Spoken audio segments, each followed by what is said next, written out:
Now, from the George McCoy at Warren Allen Sports Desk, a Sports Center update on 1080 The Fan. This update brought to you by Crunch Fitness. Memberships as low as $9.99 per month. Find your Crunch time in Portland, Vancouver, and online at crunch.com. First on The Fan, the march toward the NBA playoffs continues tonight with the 9 and 10 seed games. Winners go on to play for the 8th seed.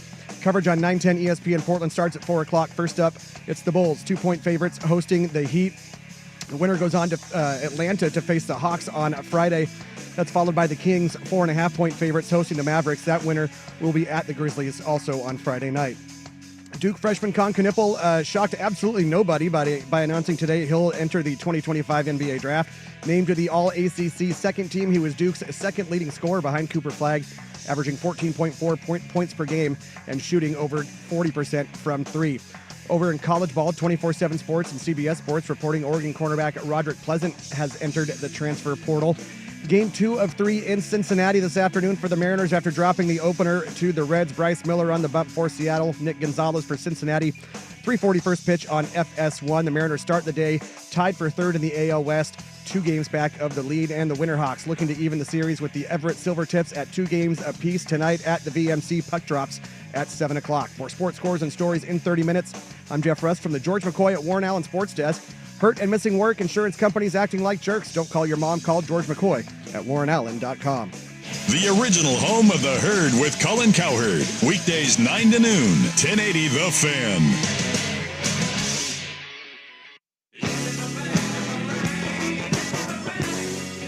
This is Danny and Dusty. Meringatang is going to be a thing. You're not coining anything new. With Danny Meringue and Dusty, the Fan Man Hera. I'll throw some monkey sounds in there and call it good. The old Danny Meringue pie? Danny and Dusty on the Odyssey app and 1080. Yeah, this is going to be awesome. The Fan. Good afternoon! Hey, happy Wrestling Wednesday on a WrestleMania week. Hey. I knew this because Orange O Guy has been notifying us of the countdown to WrestleMania. Indeed. Have you seen the prices? Of everything? Eggs? What are you Well, I talking? mean, for WrestleMania. Gas? Oh, no. It's in Vegas, right? Yeah, it's And it's out a 2-day event? Yeah, it's Oh, out of this freaking Yeah, that makes sense. world. They doing it at Allegiant? I think so. Yeah. I don't think it's a T-Mobile. Yeah, they do. They do big stadiums for that. WrestleMania. I saw That's it at great, Safeco. dude. You saw it at Safeco? You Yeah. went to WrestleMania That up at was Safeco? WrestleMania 19. Did you rip your shirt off? No, Mm. but we were stuck behind the pay guy for ahead that. of us with his kid, who was probably 4 or 5. He was on his shoulders, his dad's shoulders the entire time, and giving the old Stone Cold double finger salute. What? Yeah, Hell yeah. yeah. The ring was like in center field, and we were at about the pitcher's mound. Okay. Yeah. Wait, so were you on was it elevated at all or What, were the you ring? just no. Or the seating? No, No, so you were just looking into how was that view? It was- I've always it wondered wasn't what bad. that is like. it wasn't bad. Okay. Yeah. Couple 100 feet away. Yeah. Where's the entrance? Where did they come in from? Oh, I don't remember that. This is a long time ago. I guess, I don't know, maybe the bullpen? The bullpen? I don't really remember. Okay. Yeah. Didn't Thanks. pay much attention to that. Well, I would just imagine that would be like a big moment and like you were just looking at where all the wrestlers come out. Figured like that might be something that stuck. There was a lot of beverages consumed. No way. Yeah, No way. at a You? wrestling event. At a wrestling event. What do you wear to a WrestleMania? I mean, just, I'm just a t-shirt and jeans guy. Yeah. All right. I don't remember if I had my Hulkamania shirt then, though. I don't think you did. Those were hard to come by 19 years ago. Yeah. You know? Yeah. The Jeff Russ t-shirt The collection. proliferation of T-shirts. What you were able to do is like either go to Spencer's Gifts Hot topic.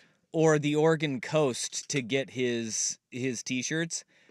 Now you have the internet Yeah. and it's all at your fingertips, my man. Oh, I've been shopping at the Chive for a long time. The We're breaking in the teeth dozens with there words. by now, just from Yeah. them alone. Oh, from the Chive? Yeah. That's still a thing? Oh, yeah, they're still around. Chive.com? All right. Right up there with E-Bombs World.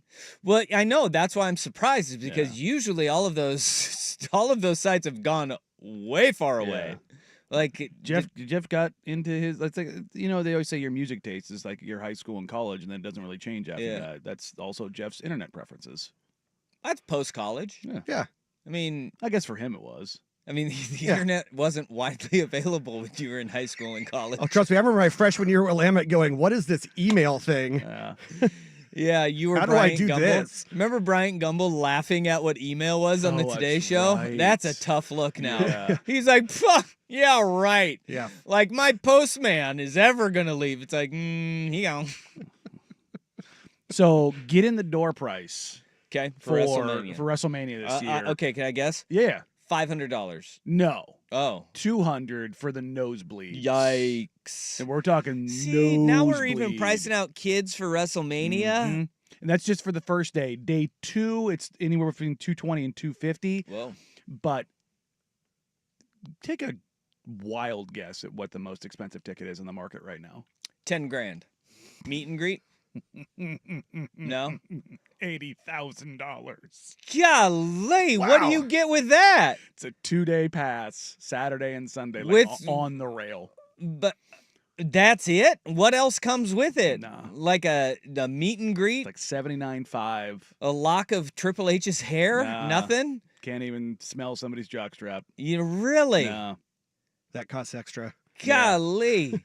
After watching that Vince McMahon doc, you could have gotten a lot. From back You could have then, gotten anything back in the day. Oh, God. And I mean anything Yeah. for 80 grand from Vince McMahon. it would have been like the scene at a beer fest. Full on. If you gotta ask, you can't afford it. Oh, yeah, that's true. Yeah. Yeah. I was like, I don't know. I don't remember that movie all that well. It Jay was a good Chandrasekhar movie. when he comes up to the car. Yeah, Yeah. yeah. You don't know? You can't afford it. Good flick, underrated. Oh, It is underrated. So good. And then Willie Nelson teasing Weed Fest at the end of it. And we never got it. I think they did. Did they do it? Not that I'm aware of. If they Because I remember did. that being one of life's great disappointments. Yeah. Is Willie still around? Let's see here. Yeah, make sure you use On your the work road computer for that. again. Yeah, I know. Beer Fest sequel Pot Fest from Broken Lizard. An update.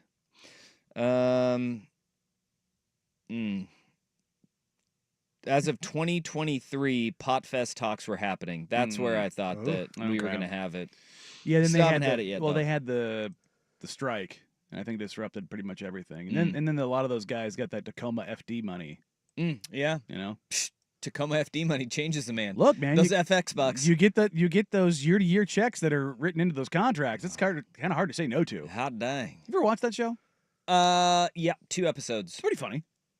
I thought it was. Huh. My wife did not. Not at all, huh? No, she was like, meh. I could see it being I could see that dude-centric. not being up Yeah. up her alley. I thought Yeah. it was pretty Yeah. funny, but yeah, I haven't really gotten back into it. Yeah. You know, I got so many other things I want to watch before I get to Tacoma FD. Yeah. No, look, I You know? I think I've mentioned this before. I don't have like FOMO. I have fear of starting something. Okay. I will scan That's fair. through everything. Yeah. Like I did the Apple TV, Prime, Max, and there was like 5 different shows. I was like, You just can't make a call on. I don't know if I want to get into this. And I'm like, because like if I get into the first episode, pretty much I'm in for the long haul. The only show that's never happened with was Breaking Bad. I watched the first 6 episodes and I loved it. Mhm. But I watched it when I started watching it when I was super high after the first hip surgery. Okay. And I was just kind of in and out through it. And I'm like, do I want to go back and watch 6 more hours? Because I don't remember everything from it because I was so gone. Yeah, that's tough. You know what I mean? And look, I remember like the parts I remember, like that was really good. Obviously, Breaking Bad, good show. Look, I'm not breaking Really any good news show. here. Really good show. But like once I start a show, I have like even if like a mediocre show, I have to finish it. So I will look and see how many seasons of something there is. And if it's like 7 seasons that are out already, I'm like, Oh, I'm way too quick with the. Yeah, I could do without this. I'm on to the next thing. Oh, see, that's how I we, will not have to finish a show. I'll be like, see, that's my thing. Is like once I start, it'll that's be why better in my head how it finishes. that's where the fear of starting it comes from. Because now I'm like, I Yeah. have to know, I have to know, I have to know. See, that's how we did Breaking Bad. Just We watch the last only episode. decided to start watching it during its final season airing, so we went to Blockbuster Video Oh, and rented the first like 5 seasons or so God, did that come out that and long binge ago? those. That tells you how long ago that show ended. That was still something you could do. Blockbuster Video at Bethany Village. Wow. When did that close officially? Oh, that's been a while. There's been probably 4 or 5 different joints in there since then. Golly. Yeah. Huh. Wow. That really puts a date on when that show ended. Right? Man. All right. Well, we got a radio program today, and we're going to get to it. It's going to be... Is that not what we're doing here? It is. So we're just talking shows right now, talking a little WrestleMania. At some point in time, we have to mention the hat you have on. Oh, I am wearing a Hillsboro Wet Sox hat. Not white, wet. Yeah. It is the... Not to be confused with dry sock. Yeah, it's the 19U team in Hillsboro, so it's like a American Legion team. And Baseballism sponsors them. It's a great looking hat. I got to say, when I first saw it, I thought that it was like a North Carolina hat. Yeah. That was my first quick glance at it. But then you see the stirrups and the dripping wet sock. Yeah, because wet socks, something that we have here in Portland. Oh God, and I yes. hate having my socks wet. I hate wet socks. They are the worst. Oh, I'm not sure there's really anything worse. But it's very local centric. They did the design, and then one of the coaches, his son is on my team. So shout outs to Mason for bringing me the hat. It's a great hat. It is a good looking hat. Yeah. And baseball is. He's like, dude, they take care of our kids to the nines. These kids are dressed. Multiple hats, uniforms, all the gear. It's sweet. So shout outs to Baseballism. Great dudes. Yeah, no, I mean, I got nothing but love for those guys. I've spent enough money there. And it's a good looking logo and lid. Yeah, no, it's a well shaped hat. Yeah, I put some work in. Oh, did you already put some work in? I put some work in on it. Yeah, you've got to bring out. I will steam it, and then I'll take a shower with an actual steamer. Yeah. Look at you. And then I will take a shower with the hat Radio on. money got you affording steamers. Yeah. Well, it's actually one of my friend's dads died. No. And I was helping him clean out the house, and he's like, you want this? I was like, yeah, sure. So if that's the money that you speak of, that sounds more like radio money. Yeah. Yeah. So that's what happened, and how I got a steam cleaner. Nice. But I use that, and then I'll take a shower with the hat on, and then boom, it fits like a glove. It's perfect. You dunking your head under the shower, or you just? Okay. No, I'm showering with that hat on. Oh. Yeah. I'll make sure it's good. Even if it's like a cardboard bill. Yeah. Really? Yep. It doesn't really affect it. Okay. No, because I'm not a flat bill guy. Well, I know that, but so you it can just shapes to your head and dries out. Yeah, but you can get like the limp. Never has that ever happened to me. See, I had Never. one hat that got super soaked. I was wearing it out in the rain, and it never, ever, ever it remained flaccid. It never got rigidity back. Yeah, never had the limp bill. Yeah. I have a feeling that is unique to you. In the rain. I was just out in the pouring rain all day long. Yeah. And you're, what did it look like? A piece of paper just flopping down in your face? Well, what are you talking about? It didn't fall all the way down, but it just was so. Even after it dried, it lost the ability to hold any kind of bend to it at all. Danny's hat went emo on him. Yeah, just full on. All of a sudden, why is The Cure playing in my car? Yeah. All right. Well, it just lost all ability to really hold any kind of shape at all. That's crazy. Yeah, and I was so I've always been leery of that ever since. Wow. Hot dang. Well, if you want to catch a peep of the hat, you can look on the YouTube channel, youtube.com/1080am The Fan. That's where we be streaming. We got a lot that we need to get to today. Coming up at 1 o'clock, Eric Angel join us. Hey. He will be, he's live from Knoxville, Tennessee. He is a former Tennessee quarterback, now hosts the aptly named Eric Ains Show. Yeah. Yeah. Crazy, huh? Really Yeah. went to marketing for that one. They really did. Eric is going to join us at 1 o'clock to talk about the Nico Iamaleava saga, how it's affecting Tennessee. And he's got a unique perspective because he's a guy that was a really good quarterback at Tennessee, left, played in the NFL, and was like, you know what? Tennessee's pretty cool. Being the quarterback at Tennessee, you can make a good life for yourself, and he has. Yeah. So Eric's going to join us at 1 o'clock today, and we'll talk all things Nico and where the Vols go from now. Transfer portal's open. They don't have a quarterback.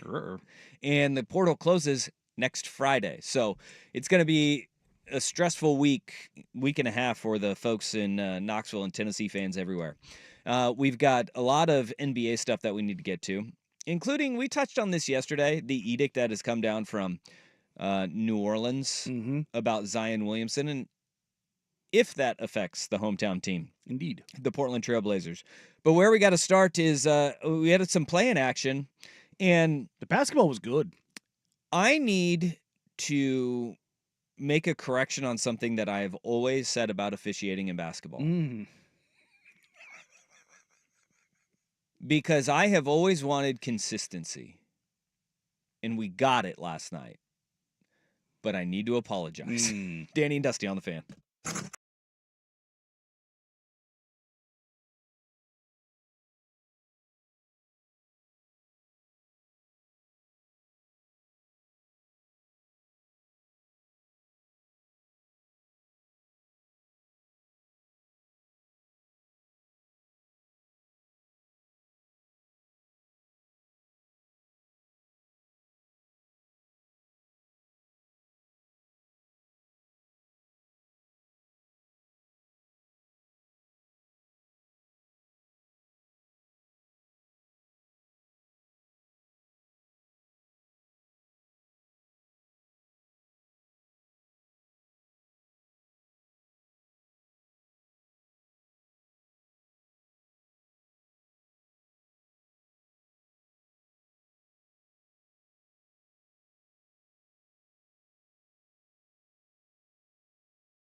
Well, just like The Undertaker popped up out of his casket, the officials did last night. Holy smokes.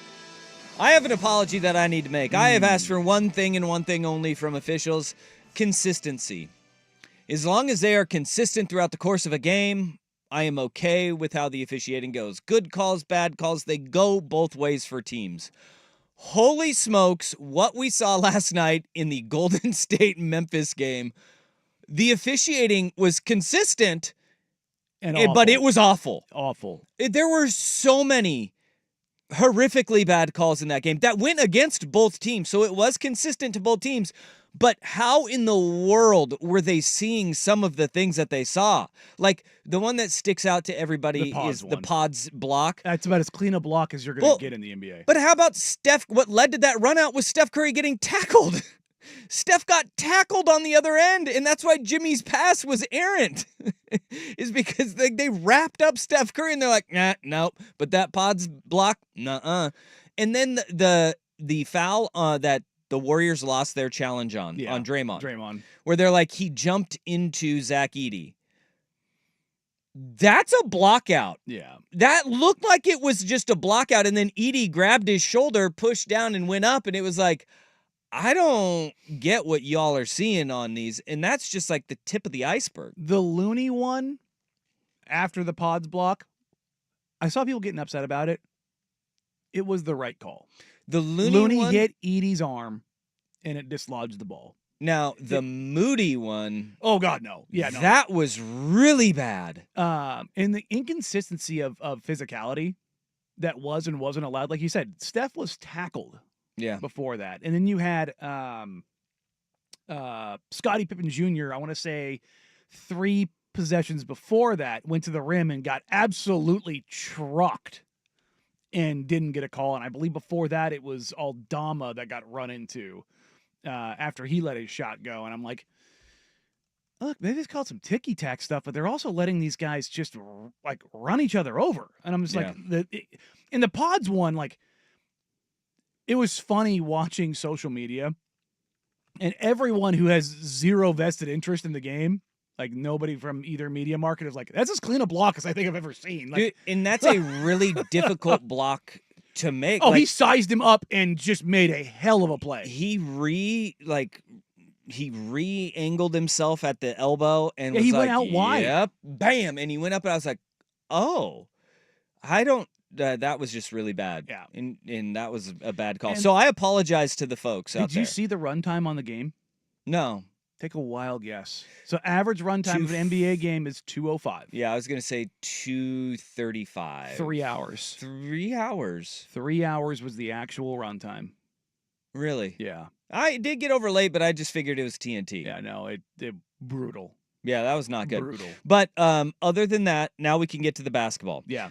Playoff Jimmy turned into play-in Jimmy. Mm-hmm. Turns out, still really freaking good. And efficient. My God. And the way that Jimmy... He also had some really boneheaded plays. Like that turnover to the Steph jumping in the air, yeah. And the Warriors... It was a great job baiting it by Pippen. The Warriors had a lot of get in the air, not know what to do plays that I was like, this is really uncharacteristic of a Warriors team, a Steve Kerr coach team. I will say the 7'4" guy in the middle had something to do with that. Yeah, he probably was different. I will say this: it just holistically, the 30,000-foot view. Zach Edey got picked on so much, so much, and I'm kind of glad that Islo stayed with him down the stretch because he did make big plays. The one thing I wish that they would have done is given him the opportunity to post up Draymond Green.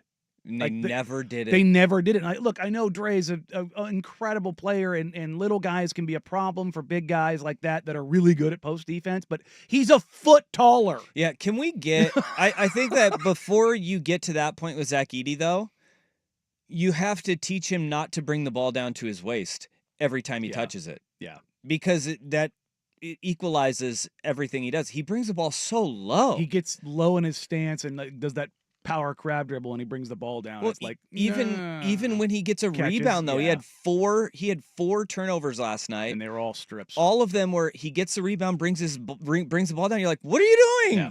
Nobody can get the ball above your head, dude. Go to the Steven Adams School of Rebounding. Yeah. Ball up high, ball stay high. Yo, we're gonna talk to Eric in a half hour, dude. His dad would yell at us. Yeah. All high elbows, man. All Go to day, the Doug every day. Ainge, the Doug Ainge School of Rebounding. Bet those elbows have seen some teeth. Yeah. Yeah. If you've seen Danny play, Yeah. you know where he got it. But Edie was not like he got picked on at times. He was not bad though, and he was not a liability for them. No, because he was equalized redemptive in the final couple minutes. Yeah, it was like the facts of life, right? Mm-hmm. You take the good, you take the bad, and that is Zach Edey at times. But with the way that Jimmy was scoring and the efficiency that he was scoring, 18 free throws is a lot.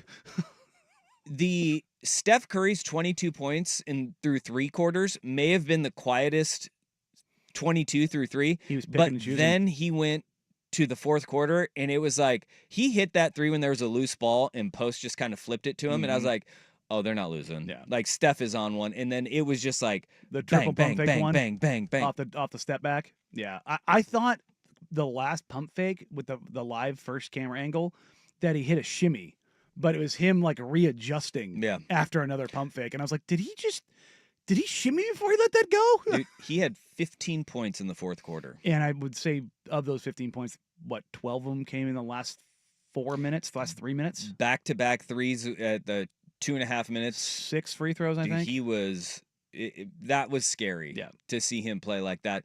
And the fact is, the Grizzlies gave them everything they had, but Ja goes down with the ankle. Yeah, I thought he broke that thing. Yeah, he's not. When he came back number one, him coming back into the game was shocking. Number two, he was not himself after that. And note to Reggie Miller, when a guy's taking something on the sidelines, let's not lie to people and be like, oh, he's taking Advil. Just ignore it. Yeah. we don't. We know he wasn't taking Advil. He's taking Dorito. So that kind of changed. He's that anti-inflammatory, so it doesn't swell up. Yeah. Well, I mean, it is. Yeah. But also, so he doesn't feel his leg. But then that ankle injury also it affected how that game ended in its totality, because holy smokes, a play-in game ending like this. Curry will be on the inbound. He's the most dangerous guy to get it back. And he gets it out to Morant. 5 seconds. 5-second violation. They could not inbound. 5 seconds. Oh, my goodness. Calamity. Kevin Harlan is amazing. Yes. Calamity. When something goes wrong, I love Kevin Harlan on the call. It's so great. Also, that was not 5 seconds. I timed it out. It was 5 seconds from when the official handed him the ball and did his first one. It was 5. All of the stopwatch experts were like, it's 4.9. No, it was 5, but it's usually you get 5 in a tick. 5 in a beat, yeah. And they didn't give the beat, but he started his hand slow, but he handed the ball, and then he went to the other hand, and it was 5, but it was a quick call for a 5-second violation. Yeah. It was 5 seconds, but it was a quick call for a 5-second violation, because it's just like when the play clock's running down in football. Like Rust and I were talking about this before the show. It's just like that, where you get the zero. You get the 0, and then they look up and it's like, hey, it's on 0 and you didn't snap. Yeah. I guess I got to do it. Right? That's usually how it is. It was pretty quick, but again, not surprising with the way that game was officiated. Oh, yeah. Not only that, I think Santi Aldama was caught off guard that Steph Curry was guarding him on the inbounds. Yeah. Because normally you want size on the inbounder. But instead, they put Steph on, who's 6'3", on 6'10", 6'11", Santi Aldama. Yeah. And I think he was like, but why? Why? I legitimately think it made him pause for a beat. Yeah. Because they were thinking Steph would probably be picking up somebody else, and that's where they wanted to go with the ball. I don't know if it's this master stroke by Steve Kerr, but I definitely think it caught him off guard. Yeah. As weird as that was, but what a stupid way for a game to end. That was bad. Not even shout out the producer for TNT for instantly panning to Tomas Isalo, because he just was like, what? He life left his body. If they don't blow the whistle, he didn't look like he was anywhere close to throwing the ball in anyways. No. I mean, even if you want to say it was a quick 5 seconds, It was an imminent pass was not coming. The ball wasn't over his head like No. he's in the process. Like he was still frozen, not knowing what to do. Yeah. That was a brutal end of the game. And now the Warriors go to take on the 2 seed in the West, the Houston Rockets. The line opened with Warriors minus 190. It has been bet down to Warriors minus 170. The 7 seed is favored over the 52-win 2 seed in the Western Conference. And a reminder, the Houston Rockets took it to the Golden State Warriors 10 days ago. Yep. And Amen Thompson maybe made Steph Curry have one of the worst games I've ever seen him have. So we got that going for us, which is nice. A certain entertainment site may or may not have had the Rockets at plus 200 last night before the game ended. Yikes, dog. Which, mighty fine. All right. Mighty fine. Okay, well, we got another game. That was less... I mean, it was less entertaining. The stark Still contrast had a between little the East and the drama. West was so on display. Yeah, we can just say this. The Orlando Magic beat the Hawks. Boston is favored. They are minus 5,000 Jeez. over the 7th-seeded How Orlando much is Magic. Jalen Suggs worth? Minus 5,000. That's nuts. Man. Yep. The Sharps say that there's a 98% chance. Boy, did they get bailed out The last night by Celtics win. Cole Anthony and Anthony Black, though. Yeah, Goodness gracious. Cole Anthony played outstanding. That wasn't the highlight of the game. It was TNT doing it again. First is Rust with SportsCenter. Now, from the George McCoy at Warren Allen Sports Desk, a SportsCenter update on 1080 The Fan. First on The Fan, the march toward the NBA playoffs continues tonight with the 9 and 10 seed games. Winners go on to play for the 8th seed on Friday night. Coverage on 910 ESPN Portland starts at 4 o'clock. First up, it's the Bulls, 2-point favorites. They host the Heat. That winner goes to Atlanta to face the Hawks. That's followed by the Kings, who are 4.5-point favorites, hosting the Mavericks. And that winner will be at the Grizzlies on Friday. Duke freshman Con Knippel announced today he will enter the 2025 NBA draft. Named to the All-ACC second team, he was Duke's second leading scorer behind Cooper Flagg, averaging 14.4 points per game and shooting over 40% from 3. Over in college football, 24/7 Sports and CBS Sports reporting Oregon cornerback Roderick Pleasant has entered the transfer portal. In baseball, game 2 of 3 in Cincinnati this afternoon for the Mariners after dropping the opener to the Reds. Bryce Miller starting for Seattle, Nick Gonzalez for Cincinnati. 3:41 pitch on FS1. And the Winterhawks looking to even the series with the Everett Silvertips at 2 games apiece tonight at the VMC. Puck drops at 7 o'clock. More sports scores and stories in 30 minutes. I'm Jeff Rust from the George McCoy at Warren Allen Sports Desk. Hurt and missing work? Insurance companies acting like jerks? Don't call your mom. Call George McCoy at warrenallen.com. The Fan is live on YouTube and Twitch. And now, Window Nation brings you on-demand videos. Watch Window Nation's window into 1080 The Fan.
Right, the Orlando Magic are going to be moving on to take on the Boston Celtics in the 2-7 matchup. Orlando knocking off the Hawks last night, 120-95. A game that, with two-point game heading into the fourth quarter. Yes. Because that was a weird game. 41-point fourth quarter, yeah. It was a weird game because Orlando came out and just hammered Atlanta in the first quarter. Yeah, 17 points for the Hawks in the first quarter. Not great, Bob. But you know what? The NBA, any game can come right back to you. And that's what happened. But then the fourth quarter, it was like an avalanche. Yeah. And Atlanta didn't stand a chance. A Cole-avalanche? Cole Anthony, 26 points in 20 minutes. Plus 32. Just coming off the bench like, all right, I'm here. Let's go. Look, I remember Cole Anthony at Hoop Summit and coming out of that week, God, was it 7 years ago?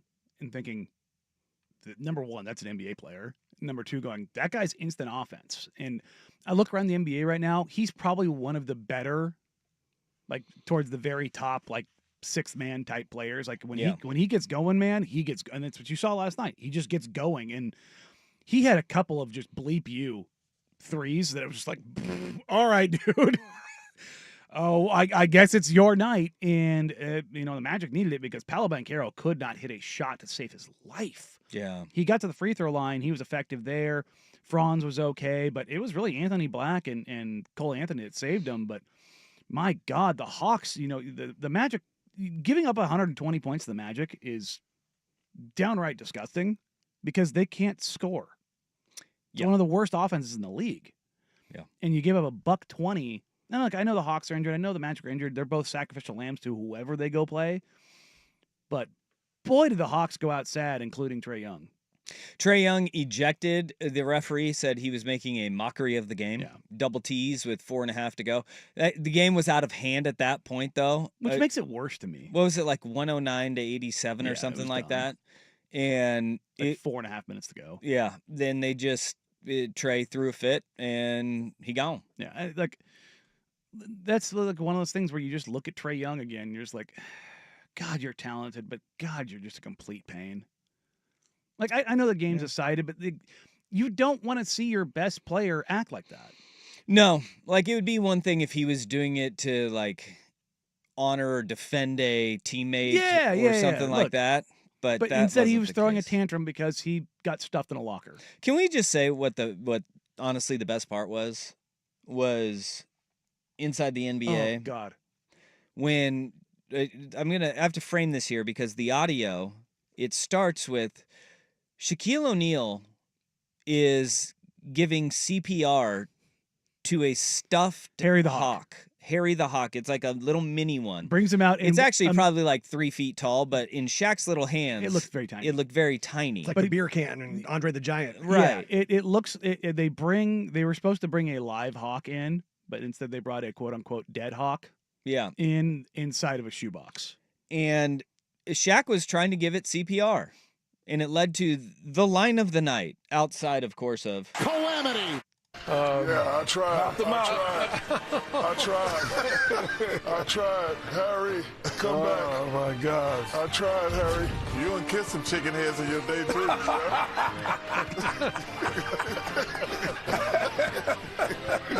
That might be your funniest line. The big man had no comeback. This is my confession. He is on the ropes. Referee stops contest. We'll be back. God, no, man. Oh, that's a meme. That is a meme. It's so great. It was, and that's what makes those guys so great, is just that off the cuff, just from the top rope, Barkley just drops a nuke on Shaq, and it hit. Normally, Shaq is so quick back with something. Froze him. It just knocked him out. Froze he just him. Jaw dropped, head threw back, like, damn. And if you're unfamiliar with the term, you can go to your local Urban Dictionary and find that real quick. That was the best part of that game. Yeah, it was. And this is kind of what the play-ins tonight, probably not going to be much better. Miami, Chicago may be mildly entertaining. I have mild interest in that game. Why so? Oh, because of your hatred for Miami? Well, yeah, Chicago, 1.5-point favorites. And then you have Sacramento, Dallas, which, I don't know. Who wants it less? I think that just the sights of Nico Harrison potentially could be great if he travels to Sacramento tonight. By the way, the quotes that came out of that press conference. Well, we read most of them. I mean, I heard some of the. So they actually did allow the reporters to record so that they didn't have to rely on the team transcription. What? Yeah. So they weren't going to allow them. I have not seen any of that. Tim McMahon this morning, I was listening to him on the Hoop Collective. They were able to convince Mavs PR that they could record their own audio. They could not release it, but they could use it for transcription. So they didn't have to wait on the team to give them the transcription. They had to convince them of that. Apparently, they said it took like 15, 20 minutes to kind of go back and gosh. forth over through that. And That organization, man. Yeah, and we actually got so we didn't know, like we heard some of Nico's answers, but we didn't know what some of the questions were coming out or going into it. The very first question was from Tim McMahon, and he just dropped a bomb on him. He goes, I'm paraphrasing here, you have a fan base that is done with you. You have everyone around sees no hope, no nothing. There's nothing of redemption. Why should Patrick Dumont not fire you on the spot? Oh. That was the first question. I was like, God damn. And remember, they brought in what was supposed to be friendly, air quotes, media, and McMahon just came right at his neck. As he should. And I was like, good for you, Tim. That's really good. Yeah. Those are the things when a press conference is recorded, you get to see where the tone is from the beginning all the way to the end if you watch it. We had no idea what the tone or tenor of those conversations. That was the very first question to Nico Harrison. Apparently, they brought in Tim Welts, who's the business side, and they tried to soften the mood a little bit by talking about all the new arena plans and expansion. Because he's the guy that's responsible for like the All-Star Weekend and getting Chase Center built in the Bay and all those kind of things. Like he's very well respected and very well known. So they tried to bring in somebody that everybody likes. To try to... Dude, he had a quote to try to defend it where he mentioned that when he was in Golden State, and this one wasn't in any of the normal articles that were out there, but he dropped when he was in Golden State, they traded Monte Ellis and everybody was upset until Steph Curry arrived. And it was like, but you had Steph Curry. Not only that, you traded Monte Ellis, who was a no-time All-Star, I believe, at that point in time, as opposed to a 5-time first-team All-NBA player that was going into his prime. That was just off the NBA Finals, and your team was god-awful for 20 years. Had him. The best part of your franchise at that point in time in the last 20 years was the We Believe Warriors. All right, well, God bless you. Dallas. Staying in the news. Staying in the news. All right, 503-864-6326. That's a fan text line. The portal hath opened up in college football yesterday at about 9 p.m. Pacific time. The portal reopened. Oregon has one player already in, but a big name is already on the move. Danny and Dusty on the Fan.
right, the transfer portal is open in college football. Opened up at 9 p.m.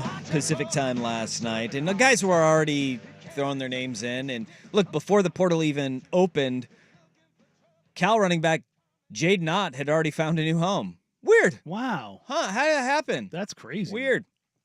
Jade Knott is heading to Oklahoma, where he'll be with another former Pac-12 player in backfield of John Mateer and Jade Knott, Washington State and Cal, going to be the backfield for the Oklahoma Sooners in Norman.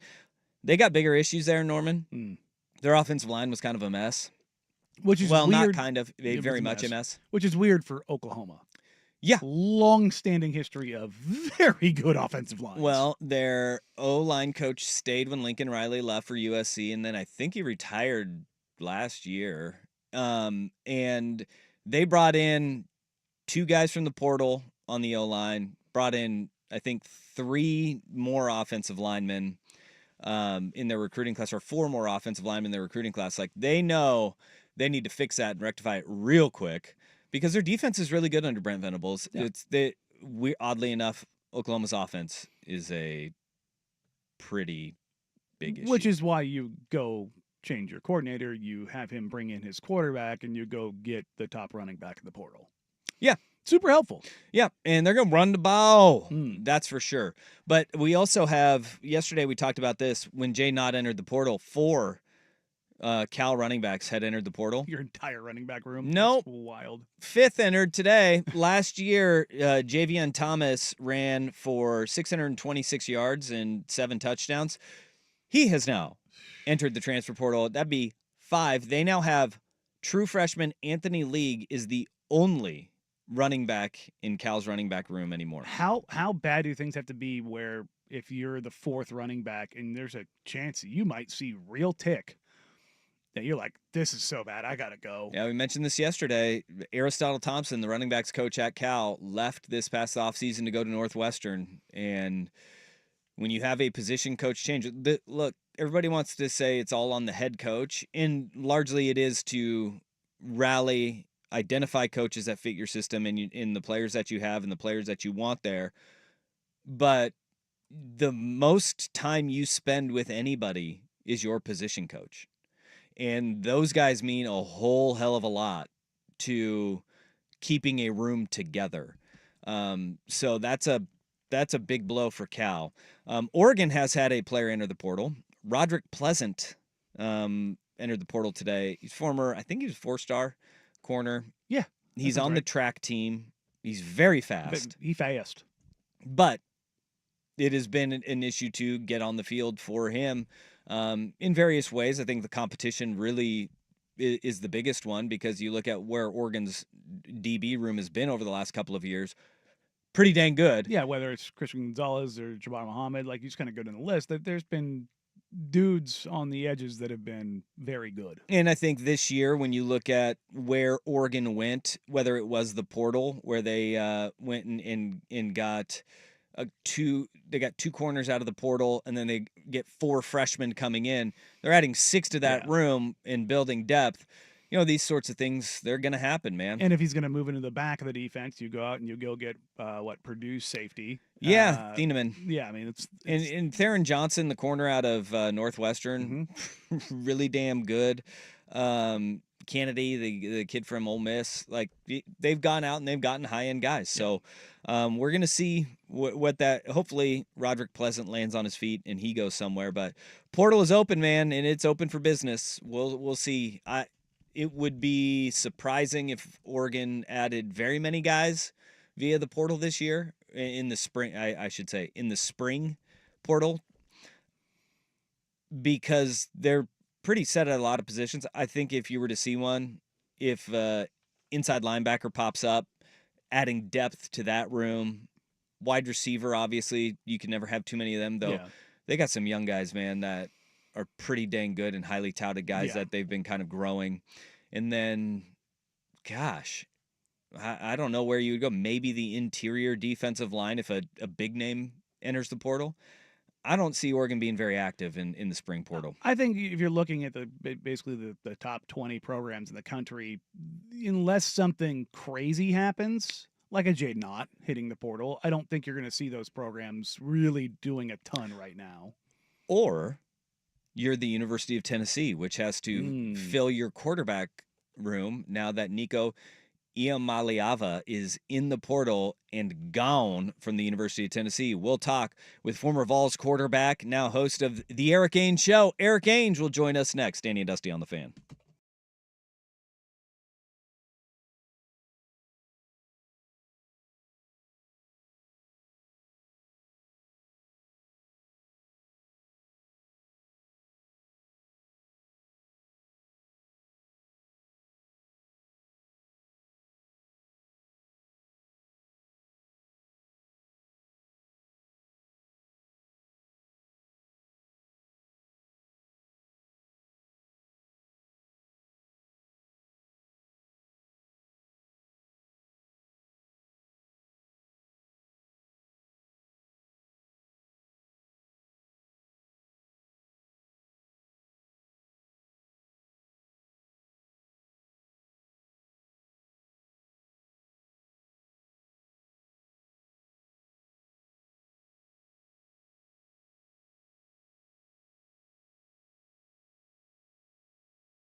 Now, from the George McCoy at Warren Allen Sports Desk, a Sports Center update on 1080 The Fan. Jeff Rust with your Sports Center update. First on The Fan, the march toward the NBA playoffs continues tonight with the 9 and 10 seed games. Winners go on to play for the 8th seed. Coverage on 910 ESPN Portland starts at 4 o'clock. First up, it's the Bulls, 2-point favorites hosting the Heat. That winner will face the Hawks in Atlanta on Friday. That's followed by the Kings, who are 4.5-point favorites hosting the Mavericks. That winner will play in Memphis against the Grizzlies on Friday night. Duke freshman Con Knippel announcing today he will enter the 2025 NBA draft, named to the All-ACC second team. He was Duke's second leading scorer behind Cooper Flagg, averaging 14.4 points per game and shooting over 40% from three. Game 2 of 3 in Cincinnati this afternoon for the Mariners after dropping the opener to the Reds. Bryce Miller starting for Seattle, Nick Gonzalez for Cincinnati. 3:40 first pitch on FS1. More sports scores and stories in 30 minutes. I'm Jeff Rust from the George McCoy at Warren Allen Sports Desk. Hurt and missing work, insurance companies acting like jerks. Don't call your mom. Call George McCoy at warrenallen.com. Save the date. Your local Toyota dealers present the 11th annual Fan Golf Classic at Langdon Farms Golf Club on Tuesday, June 24th. Keep it on the Fan for details.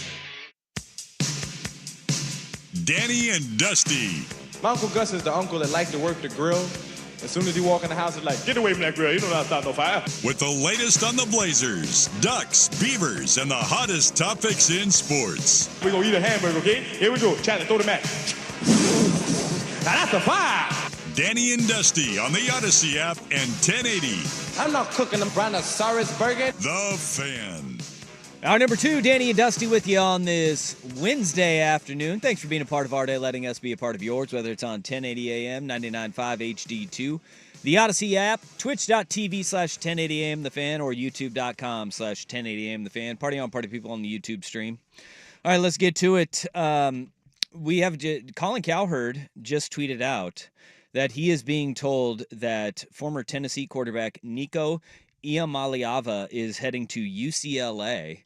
Family still claims it's not about the money. It's about the Vols football offense. And so we're going to bring on right now former University of Tennessee quarterback, host of the Eric Ainge Show, and Glencoe High School alum. Eric Ainge joining us. What's up, buddy?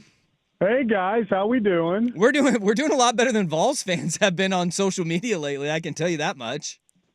Dude, the whole thing is crazy. Yeah, okay. Can I address what you just said about Yes. Colin Cowherd? Yeah. Okay, the latest in Nico Gate, right? Okay, he's going to go to UCLA. First off, that's a train wreck. His younger brother Madden was going to go there, and on signing day, flipped to Arkansas, took their best receiver, and went to Arkansas. So I guess it's an upgrade if they get Nico over Madden, because Madden's not any good. But the whole thing you just said, it's not about the money. It's about the Vols offense.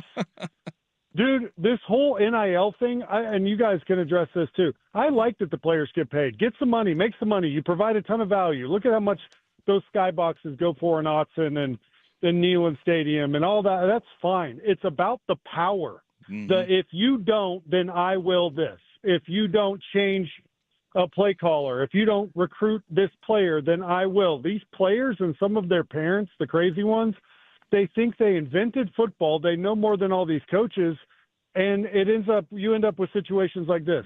Big Nick Iamaleava he coached some Pop Warner and some 7-on-7 when Nico wore pajamas, so he thinks he knows more than Josh Heupel. Give me a break.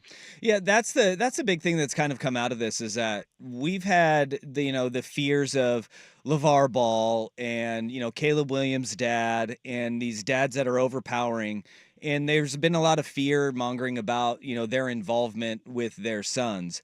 But those guys, we've kind of all seen that it actually is in the best interest of what their kids are eventually going to do.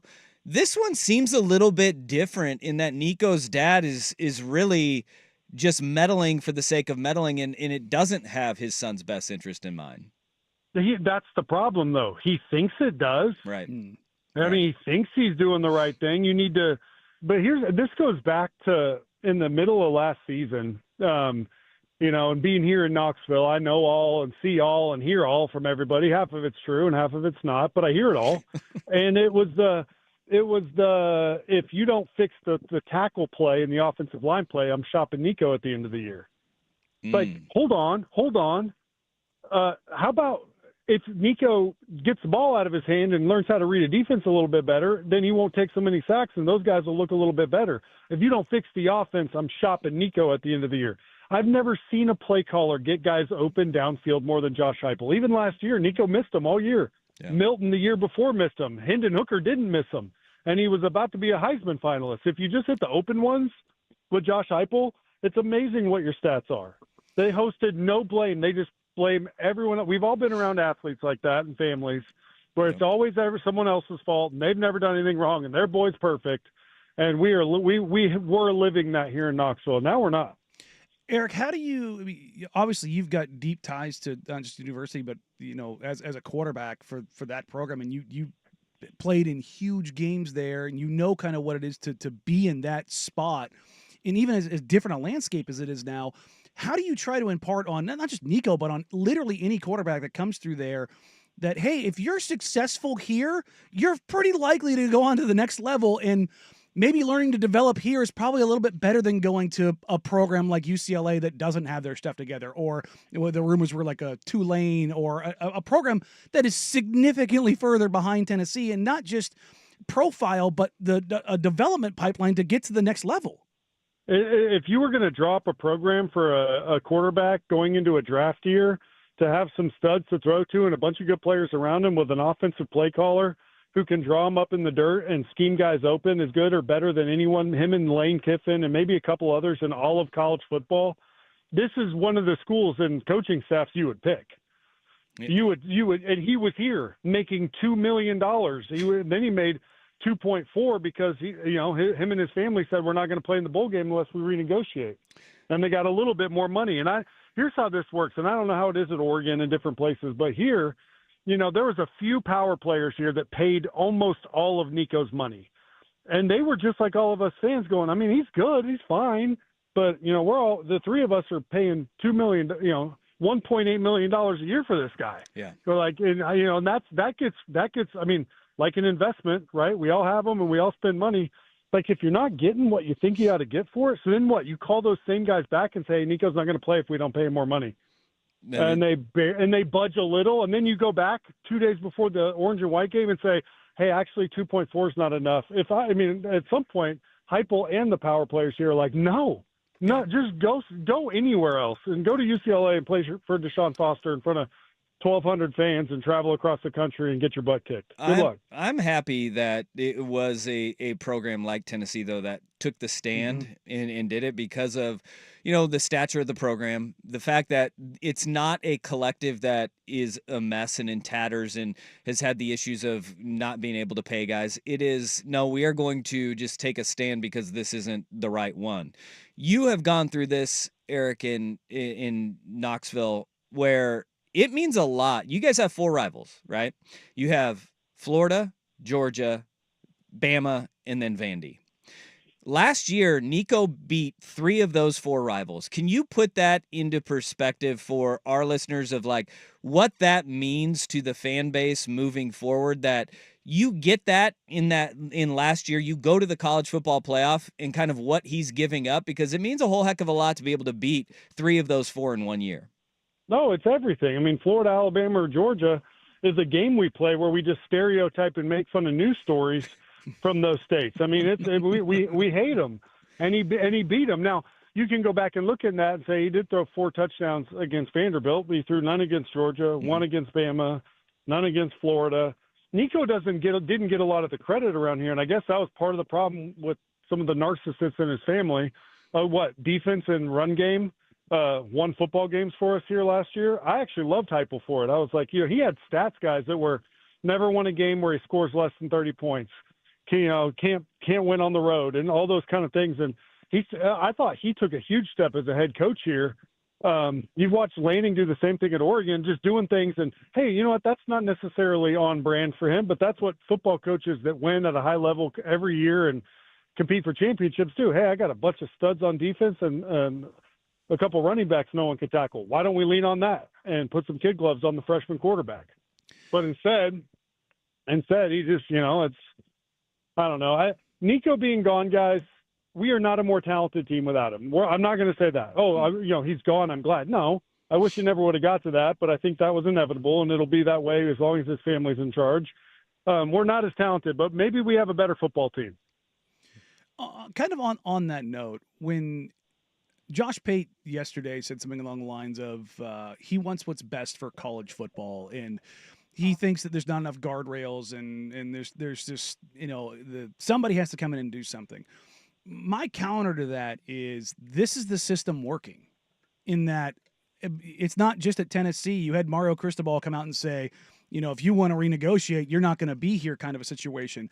This feels like this is the system working, as ugly as it is. The major outliers, the things that everybody is kind of scared of, and it's not good for Tennessee, like you just said. It puts you at a talent deficit. But do you look at this and this is the system working in a sense? No, I mean, I think, can you repeat the last part of the question? I'm sorry. Yeah, no. Like, does this feel like that? there's this push to put a lot of guardrails around college sports and where money is at. But this feels like this is without the guardrails, this is the system working because everybody's basically telling him to, kick rocks. I'm sure you guys talk about it all the time, but it's we need a CBA. Well, you can't. They're not employees. We need to make them employees. Well, what a nightmare. Like the whole thing, like maybe the market recorrection needed was a school like Tennessee with a head coach like Josh Heupel and a head coach like Dan Lanning to say, hey, dude, this is going on? Yeah, that's crazy, right? I'm out. All these other coaches go, no, we're not doing that. And make a stand not to go pay him $4 million and bring him in because they're desperate. Because that's what they think. They think that these players think that if they put their name in the portal, even though they have a great situation with everything right in front of them, you have your value out of high school, your value as a current roster player wherever you are, and then your value when you're in the portal. And usually the portal value is higher because there's someone desperate to pay you a little more. And we're seeing now, hey, that's not maybe the case. Maybe your situation is good. Maybe you don't have to, go the employee route. You just have to have the big dogs in college football like Dan and Josh and all the big guys around to say, no, we're not doing that. Sorry, dude. Where does Tennessee go from here? Was it Jake Merklinger is the backup, and then George McIntyre, a true freshman? What does that quarterback room look like, and are they going to be trying to pull someone out of the portal in the next week or so? Well, first off, boys, I think it'd be hilarious if they went and paid somebody $4 million to come in and be the quarterback. Yes, it would. Let's just do that. I mean, that'd be fun. That'd be funny. But it has to be someone with the charisma, moxie, humility, hardworking, and physical ability to come in and be that guy here. Because we have a weird thing, it's kind of like the high school, like the old Dusty Hara in high school, Eric Ainge at Glencoe High School. We can treat it like that, where it's like, hey, you guys are enough. We'll ride with whoever we got at quarterback. We're a good football team. Let's go. You have a chance to maybe be that kind of corny, make a Netflix series out of it someday approach to football here. But if you go pay a big quarterback to come in, that's probably smarter. I don't know how good either one of these guys will be, but you know what? As a fan and an alum and a fellow UT quarterback, I'm willing to find out. Let's find out how good they are. But if you can, yeah, I mean, obviously you always want the most talented team you can. Go see what's out there. Eric, in the age of NIL, you're intimately familiar with my co-host here. What is prime Dusty Hara getting in the NIL market? Prime Dusty Hara is probably getting decent money because he had a heck of a quarterback that he brought with him. That's right. Old buddy Angie might have got him a payday. But hey, you want to hear Dusty's best life? My dad was our basketball coach in elementary school, and Dusty actually was Kobe before Kobe. He shot a helicopter shot. You're damn right. That turnaround jumper. Facing the other hoop, clue where the hoop is, jump, turn, and I'll be darned if he didn't hit it every once in a while. Every once in a while is the key one. We actually brought Doug up earlier because Zach Edey, 7'4", brings the ball down so low on rebounds. And I was like, Doug Ainge would have none of that. He would say, keep those elbows high, and you got to make sure you're sending a message.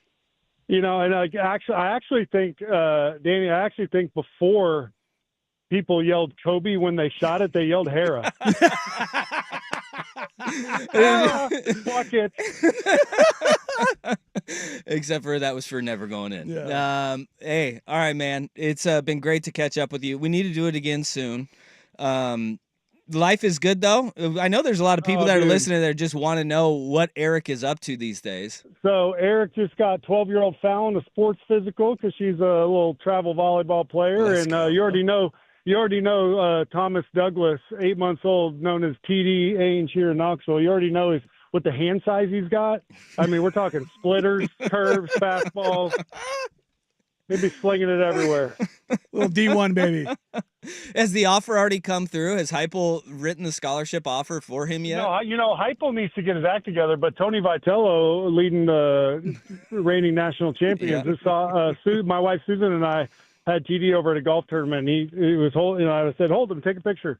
So he grabs me and goes, man, look at those hands. I said, that's what I'm saying.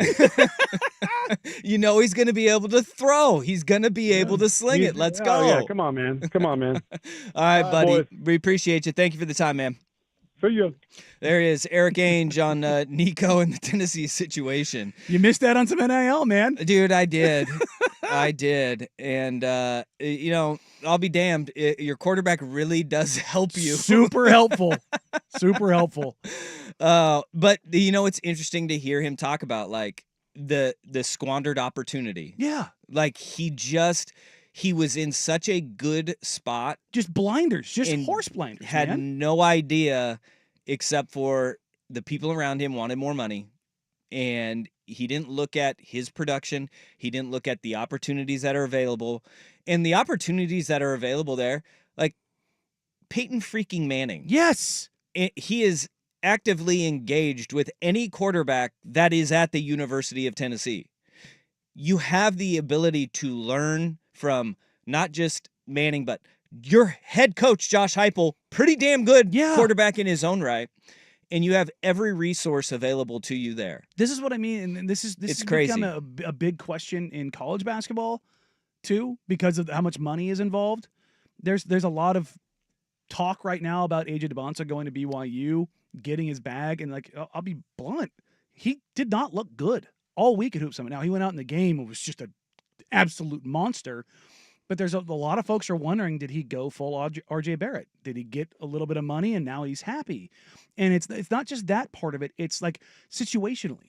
It's interesting you say that because yesterday the Bussin' with the Boys guys released a interview with Dan Lanning, and they had a lot of really good clips. And I had Russ pull one clip from not when Lanning was on, but before. And it's identifying those guys as a really tough thing, right? Where the money isn't going to change you. And there was one clip that kind of stood out to me. And I want to play that for people next because there is a greater holistic approach to when you build these rosters in the NIL landscape. Danny and Dusty on the Fan.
All right, good conversation we just had with Eric Ainge, former Tennessee quarterback.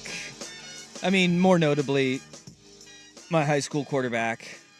And the Nico Iamaleava stuff. Sounds like he owes you some money. I think he does. Yeah. No, I probably owe him some. Actually, I know I probably owe. Actually, I know I owe him some. But he hosts a radio show now in Knoxville and talking about the Nico stuff and kind of the priorities of the player are such a big issue with some of the guys in NIL. And we had this discussion yesterday of, you know, you never know. It used to be in the NBA. Now, when I mentioned this yesterday, like in the NFL, NBA, it was like you never know what you're getting because you're going to draft a kid and then all of a sudden he's got, more money he's ever known. 7 figures, 8 figures in his bank account, and he's never been there before. He doesn't know what that life is like. And it derails a lot more people than you actually hear about. And it's going to derail a lot of college kids, too. And that's why it's like the greatest advantage for the NBA and the NFL to have NIL, because now that known is gone, especially for the high-end players. But everybody, and we hear this all the time with a lot of the top NIL schools, right? And you hear it a lot surrounding Oregon, where it is, they just go out and they pay the best player. But every time you hear Dan Lanning talk about their recruiting process or Marshall Malco talk about their recruiting process, it always starts with the talent evaluation. Like if they're getting their tape, it's because they're talented, right? It's gone through the process. And when you hear these guys, when you hear their process of evaluating talent, they always say, do they like to compete? They find ways to kind of get out of a guy. How much do you like to compete? The other one is, do they continue to want to learn, right? Like those two things. And like, do you want to be a sponge as far as the knowledge of football in your position? The Bussin' with the Boys guys, Taylor Lewan and Will Compton, they went to Oregon last week, and they started to roll out all their videos of stuff of Will Compton getting cooked in a one-on-one drill. And that, which coincidentally, I saw it on, it came up on the reels there. They had a referee walking by. I went to high school with that referee that walked right by Taylor Lewan or Will Compton in the tunnel before he went out there. But Lewan on the podcast before Lanning came on, one of their producers said, hey, they were asking you a lot of questions. And this is what Taylor Lewan said about Oregon and his interactions with the offensive line room. Cool. Dude, so curious. Those guys, yeah. That part was cool. Yeah, how they're like, how did you do this or that? Like, even when we're at practice the next day. Dude just comes up to you, hey, what do you do here? Yeah, how do you get out of your set faster? And which I love that question, too, because I had myself a couple of little nuggets. Yeah, just getting in one your of your stance. strengths. You can see you were dialed in when it comes to, like, actual, like, hey, how do you do with your feet kind of thing? Like, you were, this is what I did. And then you can, like, the players being so locked in on you was actually, like, really cool to watch. But I got, like, multiple DMs from those guys just being like, hey, I appreciate you just coming out and helping us out. Like, it is. And then we just had the conversation about Nico, right? And that went the way it went. And then you go to Oregon, and these kids are, like, hungry for knowledge. Yeah. Their culture is incredible at Oregon. So, yeah, that was, it was cool to sit there. And I told them all, I was like, listen, you have to know your body type. You have to know your strengths. These are my strengths. This is what I did to, like, you know, highlight those a little bit. It might not be for you, but this is what I did. And they were about it, bro. It was awesome. That's a guy, they go around to several camps in spring practices and stuff like that. And it's that little extra in that evaluation. All these coaches, they've got to be aware of who they're bringing in.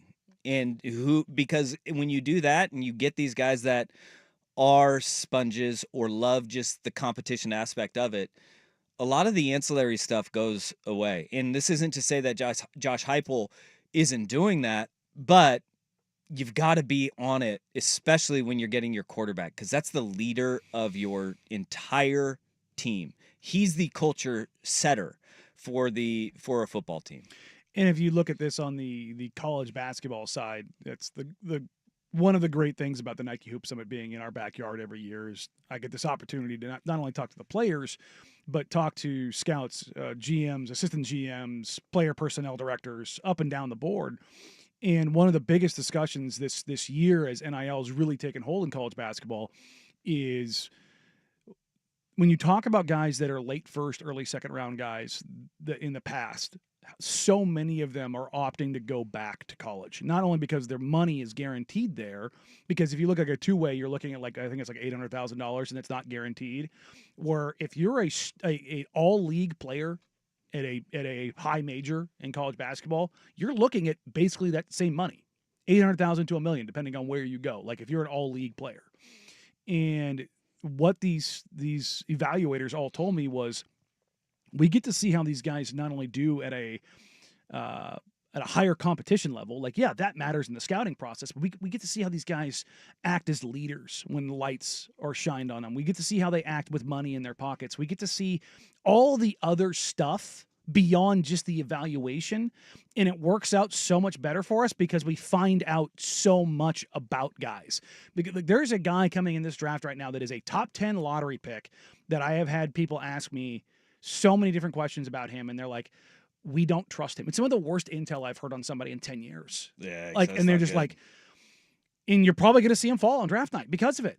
And it's just like, you just kind of scratch your head over this stuff. And the same thing with Nico, and you're just like, these guys, and I don't know if it's the people around, and more often than not, it's the people around them. And I'm not just saying this to excuse the kids, but you're 17, 18, 19 years old. You're dumb. You're going to be influenced. And look, you get the 1 in a million types, and unfortunately, well, I should say, fortunately for Duke, they're going to get 2 in a row in Cooper Flagg and Cam Boozer. But they came from families and, business plans and units around them, while very different, because Cam Boozer is Carlos Boozer's son, as well as Cade Boozer, like, knows the NBA lifestyle. I have a feeling money won't change him. No, but Cooper Flagg wasn't the richest kid on the face of the planet, but he came from, good means. There's no doubt about that. But he had it. Yeah, the talent's there, but it's all the other intrinsic stuff, and that was a given with those guys. But when you get beyond those guys, whether it's in college football or college basketball or whatever sport it is, it's so much less known. And you talk about all of these top prospects, it's like Dylan Harper going to Rutgers, there's ties there. You knew why he went to Rutgers. He's also Ron Harper's son. He had all of the intrinsic little things. Contrast that with his teammate, Ace Bailey. Why the hell are you going to Rutgers? It did not put you in the best position. You went because of the money. And now there's all of these questions about Ace's mental maturity. And I don't say that as like a negative thing, is in the sense of like he's this horrible person, because he's not. He's a nice, jovial, joking around, good kid. And by the way, he's not the player that you're talking about with the bad intel. No. And with him, it's like, but it's like the maturity. Yeah. And it should be a maturity question because he's 19 freaking years old. Like, most kids aren't like Cooper and Dylan or Bo Nix after 5 years in college, like where you've just had so much time to go through everything. Or Dylan Gabriel. But that's kind of my point. Yeah. The time gives you that opportunity. It absolutely does. And even, like, the book is not written on Nico. He may like LaMelo, Lonzo Ball this, where their dad was a problem. Mm-hmm. Now, not a problem to where that like it was so disruptive as it is with Nico, but look, there's a lot of talk that the big baller brand shoes might have ruined Lonzo Ball's legs. Yeah. And like that stuff, like that was bad, obviously. But both of those guys distanced themselves, and LaMelo still has his issues. Yeah. But it doesn't mean that if Nico does go to UCLA that he can't figure it out and get away from some of that stuff. But I tell you right now, every evaluator in the NFL that's looking at him is going, yeah, none of this is good. Yeah.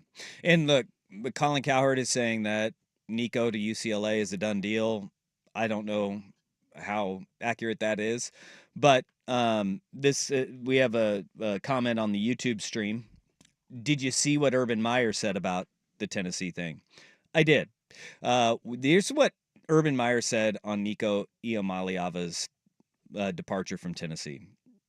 Quote, "Tennessee is screwed. They got a problem. Everybody's saying, nice job, Tennessee, making a stand. I've got a little comment on that. Tennessee plays Florida usually every year in October. Can you imagine that game's going to go the other way and Coach Heupel grabs the microphone and stands on the 50-yard line in Neyland Stadium and says, it's okay, I made a stand way back when." End quote. I mean, there's a little bit of Florida arrogance coming out in Herb there, but he's also not entirely wrong. Okay, but this is also the issue with Urban Meyer leaving a disaster behind him everywhere he's gone. Mm-hmm. With Urban Meyer, it was he is one of the coaches where the sliding scale of talent to stuff off-field issues. Just go look at who was on the team, his Florida Gators teams, right? And to sit there and say that Urban Meyer honestly can look somebody in the eye and go, you know what? No, after all of this at Tennessee, Nico would have been able to walk into that locker room and lead that room. Not a chance. Not a chance. Not a chance. The reason it worked for Herb is because of who his quarterback was. Yeah.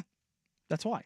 The choir boy. Yeah. Tim Tebow. The amount of good you had to offset every last bit of absolute insanity on your team was staggering. But Urban Meyer, his comment is Tennessee is screwed. You're right. There's a little bit of that Florida arrogance. That is a bitter rivalry between Florida and Tennessee.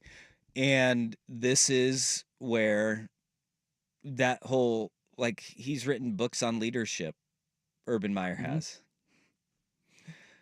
He is a guy that can make it work just long enough. But it's also been to the detriment of his own health, right? He had to step away twice because of his heart. Yeah. Right? Because there's a lot of stress when you're doing that. There is a different way to do it. I, for one, I am for the way that Tennessee is handling it.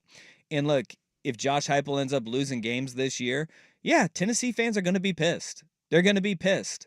But at this point, he did need to dig his heels in. And what Eric was saying to us was, it wasn't just him. It was the people that were cutting those checks going, what are we paying for? Yeah. Like, we're really going to pay for 2,600 yards? We're really going to pay for a guy who threw 4 touchdown passes in our 3 rivalry games that we won, and all of them were against Vanderbilt? You know, like, no.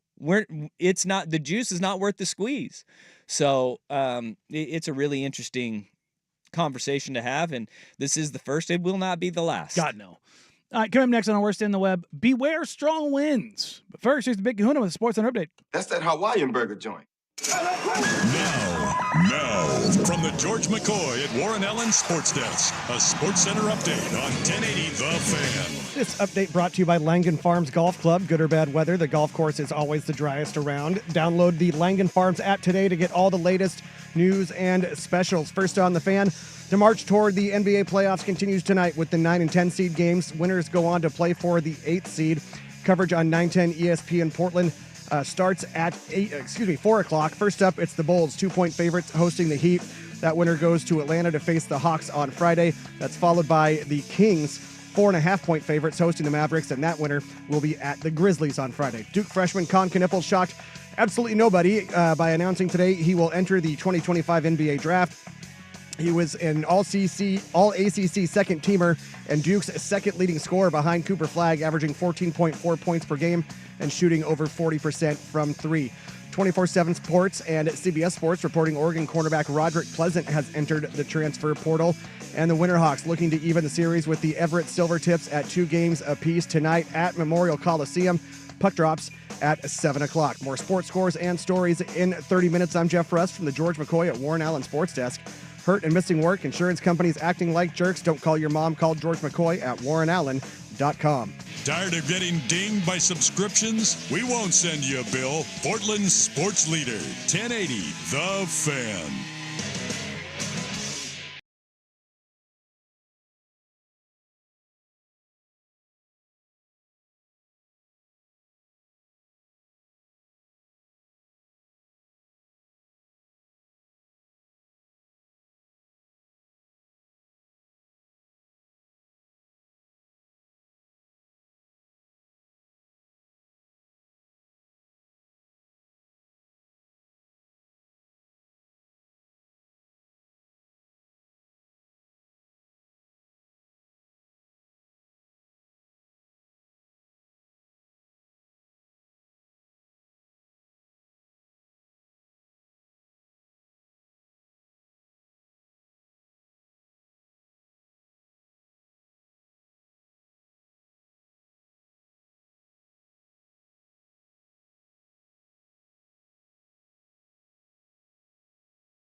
It's time for today's worst day on the web. With Danny and Dusty on Odyssey and 1080 The Fan. Man, that sucks. Today's worst day on the web is a weather advisory. Oh, tell me more. Headline reads, "Stay indoors or risk being blown away. China warns light people."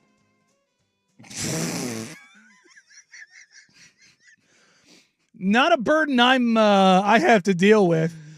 And they actually did specify, if you weigh under 110 pounds, Okay. you should stay indoors or risk being blown away by winds over 90 miles an hour. I think that's a good alert. I mean, the advisory to stay indoors light people, boy, that's a dicey way to phrase that one. But at the same time, I think it's fair. Under 110 pounds with 90-mile-an-hour winds. Where in the hell were 90-mile-an-hour winds in China? Obviously on the coast. No, I don't actually think this was. This was, God dang it, I lost it. It's through from Beijing, Tianjin, and Hebei, which is a little bit. It's not on the coast, but it's a little further inland. But I was doing the math on this, so it's somewhere between 40 and 45 miles an hour that is necessary to knock over a 110-pound person. 90-mile-an-hour winds are hurricane force winds. It's crazy. Yeah. But it is kind of funny that they were like, if you're skinny, stay inside. If you're a hefty Chinese person, you're cool. We have a center of gravity test, and it's if you're low center of gravity, you're good. Look, if you go to some countries in Asia, there are fence posts that have varying widths on them. And there's a restaurant in, I want to say it's South Korea. Sorry if I'm getting this wrong. But like if you turn sideways and you can squeeze through it, depending on how skinny you are, you get a discount on food.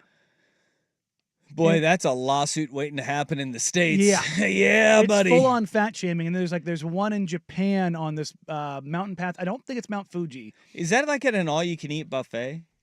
Because that could be a dicey one, too, because you would think a guy like Joey Chestnut would... He's a skinny man. Yeah, he'd slide right through. Kobayashi, too. Kobayashi's a skinny little dude. They'll eat you right out of business. I think it was just like a 20% off or 25% off on the skinniest or something like that. But it also has for like a seriously wide gate, which I would partake in. Sorry, no discount. Oh, man. Yeah, well, joke's on them because we're harder to kidnap. Yeah, it's true. And you're not going to get blown away by the wind. That's right. I'm going to add that to my list of things that being larger will keep me from, Yeah. I think of all of us, Sprague's the only one in danger. Of getting blown away by the wind?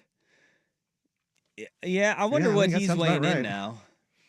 I bet he's like $170, Yeah. $170. Thankfully he's a little thankfully he's a little taller, so he's got a little more room. Yeah, I mean he's lanky though. Yeah. I mean if the wind catches him up top, he may He go down. may go. You know? You See, never Dirt know. doesn't have to deal with that. He's got the low. No, he's center got of the gravity. low center of gravity. I would have been a prime candidate a few years ago. Yeah. Not anymore. I got nubs for legs, and I'm plenty hefty, so I'm not going anywhere. I'm hurricane proof. Yeah. I think our show's doing well in a hurricane. Yeah, We'll be okay. We'll be okay in a hurricane. Well, yeah, we float. We're buoyant. Just windproof. fine. We'll be just It's fine. the other objects we're in. That's where we deal with issues. The other airborne objects. Yeah. Duck, dodge, dive, dip. Yeah. You got to make sure you can dodge a wrench. Oof. Well, but I read this and I'm like, this has to be fake. And I'm like, nope. No, it's very real. There's a full-on national alert. but 90-mile-an-hour winds is significant, though. Yeah, no, that's no joke. There's one more I got to work in here. Mm. In a tennis match yesterday, Oh, boy. a tennis player halted the match and asked her opponent to put on deodorant because she stank so bad. Oh, boy. And I think I saw that she went out and proceeded to lose 6-love, 6-3. Yeah. Well, The one that complained about the deodorant. obviously, they were in her head. I guess. You know? Oh, and her nose. And her nose. Yeah, I saw this, and now she has since apologized. Harriet Dart has now, I'm sure this is a heartfelt apology. She's saying sorry, and no counties. I want to apologize for what I said on the court today. It was a heat of the moment comment that I truly regret. That's not how I want to carry myself, and I take full responsibility. I have a lot of respect for Lois and how she competed today. I'll learn from this and move forward. Here's my question. How allegedly stinky was this tennis opponent where it was noticeable on an open tennis court? Yeah, and you hit it with the right accent. Mm-hmm. If you look, I'm going to stereotype to live in hell here. If you've not been to France, you don't understand. Get on public transit in France. It will violate your nose in a way that you do not know is possible. And that's in an enclosed space. We're talking like an open tennis court here. Brother, Paris stinks. It's stanky. It is so nasty. It like I don't know if I have a stronger nose than the average person, but like the number of times that my gag reflex popped up because of somebody's just rank body odor in France, numbered in the thousands. A whole lot of like I mentioned this off air to you when I read this story. I was in line behind somebody at the grocery store yesterday. I had to take 3-4 steps back from them because they smelled so bad. Stinky. And it was just like, and it wasn't somebody that was down on their luck. Yeah. Just very normal looking person. But they walked by me once in the store and I was like, oh, good God. Like, sometimes it gets you, man. And then they got in front of me in line and I was just like, oh, it is you. Like, oh, that's horrid. What is that? So my first thought is old, was it Harriet? Yep, Harriet. She was downwind. Yeah. Probably downwind. Look, I think that she was trying to get in the head of her opponent. You alternate sides, though, every 2 games in tennis. Well, that first one, she might have been downwind, and it was... Can you tell her to wear deodorant? Because that smell. Can you tell her to wear deodorant? She smells really bad. That was the comment that she made to the referee. What did the referee... But what did the referee say to her? I can't find that anywhere. Yeah, all I've been able to dig up is that it was inaudible what the referee was saying in response. But boy, that's a brutal one, man. That's tough living right there. Well, maybe the ref was French too and was like, "What smell?" And look, this goes back to the British and French rivalry going on here. And everybody says that American tourists are a-holes. Yeah, they are. Yeah. Look, I fully admit it and embrace it, and you go over there culturally ignorant to things. Yeah. But yeah, and there's countries around the world that they don't believe in the use of deodorant or apparently showers. Yeah. Well, again, everybody look, deodorant and showers. It's not like they're Santa Claus and the Easter Bunny. Yeah. Well, again, they exist. Culture, man. It's a real thing. And I think I've said this before in the travels around the world. Everybody romanticizes Paris. It is the stinkiest, nastiest, dirtiest major city in the world. Oh. It is. You got to remember, it's New Orleans is up there too. Yeah, it is, but it doesn't. Not the same. Paris has the oldest indoor plumbing in the world. Yeah. And when remember we had the Seine River with the poo in the river? That's for the Olympics. That's because when the original indoor plumbing gets flooded, like if they get a big rain, it just comes out. And it's just you put that with the general stankiness of the public. Yeah. And it knows no bounds. No. Man, woman, young, old, cross race, everybody's stanky. Yeah. It is just a pungent aroma in Paris. Yeah. Yeah, you'll get there, and trust me, the romantic side of it will disappear very quickly when you get hit with that smell. All right. So, speaking of stinky, the Pittsburgh Pirates, very, very stinky. We'll get to that next year on Danny and Dusty, 1080 The Fan. Check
Dusty, where would you put Paul Skeens in the pantheon of stars in baseball right now? Top 5? Well, boy, that's a tough one. Top 10? He'll be top. I'd put him squarely in the top 10. He's probably top 5 just because of the fact that he's got a super hot girlfriend, social media darling that she is, and he's throws gas. Going through a little bit of a rough patch, but yeah, top 5. I'd put him in that top 5. Yeah. You would think that the Pirates would be in better position, but their fan base not doing too great. Uh-oh. Just in general, up and down the board. If you look at where they are being overlooked in the crazy world of terrible ownership because the A's and the Rays exist. But the sell the team Bob chants are raining down on the Pirates, 2.5 weeks into the season. And this is the crazy part, is that there's an article up right now by Travis Sawchik, who used to cover the team, and now he's just covering like overall baseball stuff. And so he's been reaching out to, people that cover the Pirates and has been watching from afar as to kind of how everything is going there. Because if you notice something about even Paul Skeens' home starts, there's empty seats everywhere. They're estimating that Paul Skeens, one of the best pitchers in baseball. You can make an argument for him being the best pitcher in baseball. Had about 5,000 fans in attendance for his last start. And it's not just like, oh, he's a great pitcher. Like, you might be looking at a generational guy that's one of the best to ever do it. So if you want to take that, and we know that the Pirates don't spend a lot of money, and they perennially, I think they have the 26th. They have the 26th payroll right now. And they have ranked 26th or lower in 17 of the last 19 seasons. And to think about that, in that 19 seasons coincides with the ownership of the Nutting Bob family. Nutting. Yeah. And opening day, apparently they have like a spiral walking case that goes up from like the main concourse all the way up to the upper deck. And the owner went up the spiral staircase where there's no ins or outs. You're just walking up this thing that goes all the way up to the upper deck. And during that walk, people were yelling at him, sell the team, you're a terrible owner, going at him on opening day. He thought it was going to be like a stroll in the ballpark. Like right now, Bob Nutting is going down the road of Rookie of the Year, the owner and Rookie of the Year, who, when they're like, hey, we're going to go down to the seats, he's like, what, are you crazy? Going down with the fans? They have turned completely. Skeens went on the Pat McAfee Pittsburgh whatever extravaganza. Yeah, the show. Yeah. Where he was on the stage with Sidney Crosby, Ben Roethlisberger, and Paul Skeens. Like the who's who of Pittsburgh sports right now. When they announced Paul Skeens, the entire 12,000 people in the arena were just chanting, sell the team. Like they're putting their star player in a position where he's just like, dude, this is supposed to be like a fun night. Yeah. What the hell is going on here? And it's starting to boil over because now it's all like every little thing is adding up more and more and more.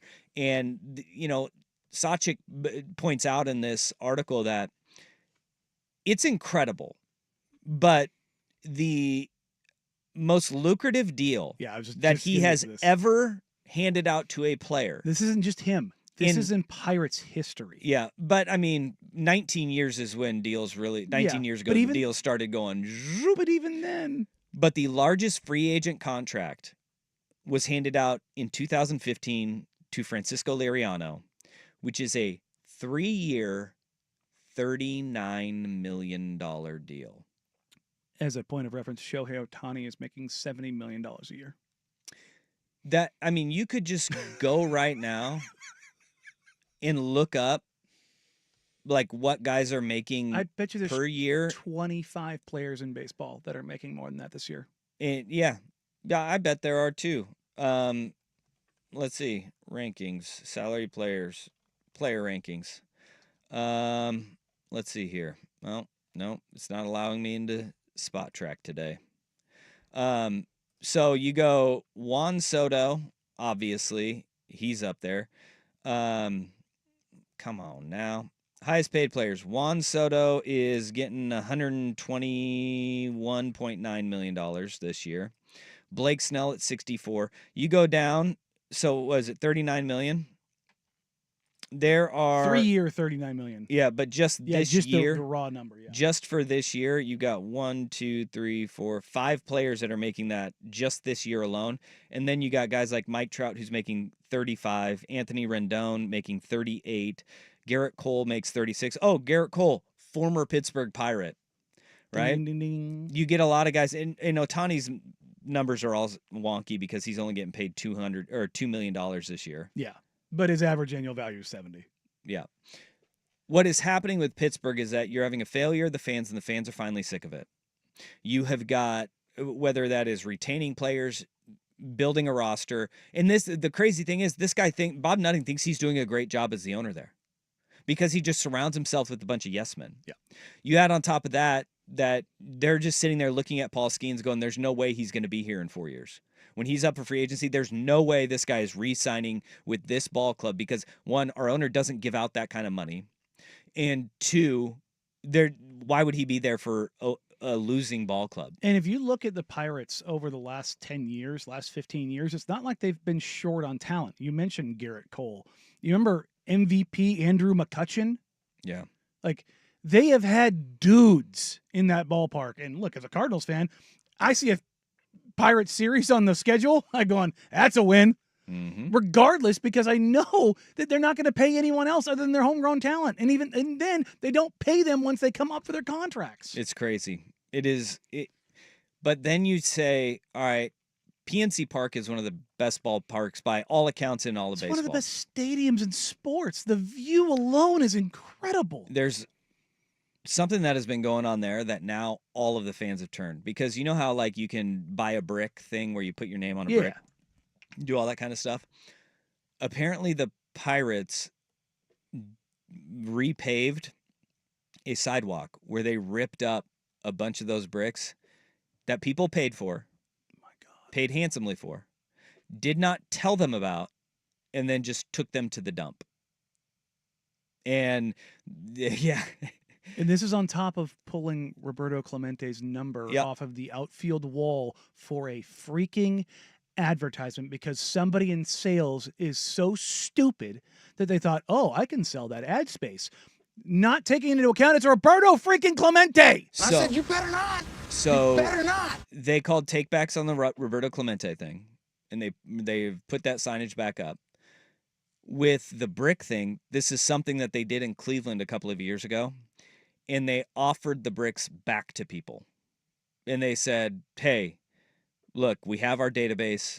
We had to remove these bricks, but if you want it, we're going to give it back to you. Mm-hmm. And a lot of people were like, hey, sucks that it's gone, but thank you. But hey, I get a we piece understand. of this. Yeah. They took them to the dump. And they Why were is like, my brick wrapped in a dirty diaper? Yeah, exactly. It is a letdown at every single turn by the Pittsburgh Pirates organization to their fans. And watch this closely, because if you're Paul Skeens, do you at the deadline say, just get me out of here as fast as I can? And then your moneymaker, the one that you have, is gone. Done.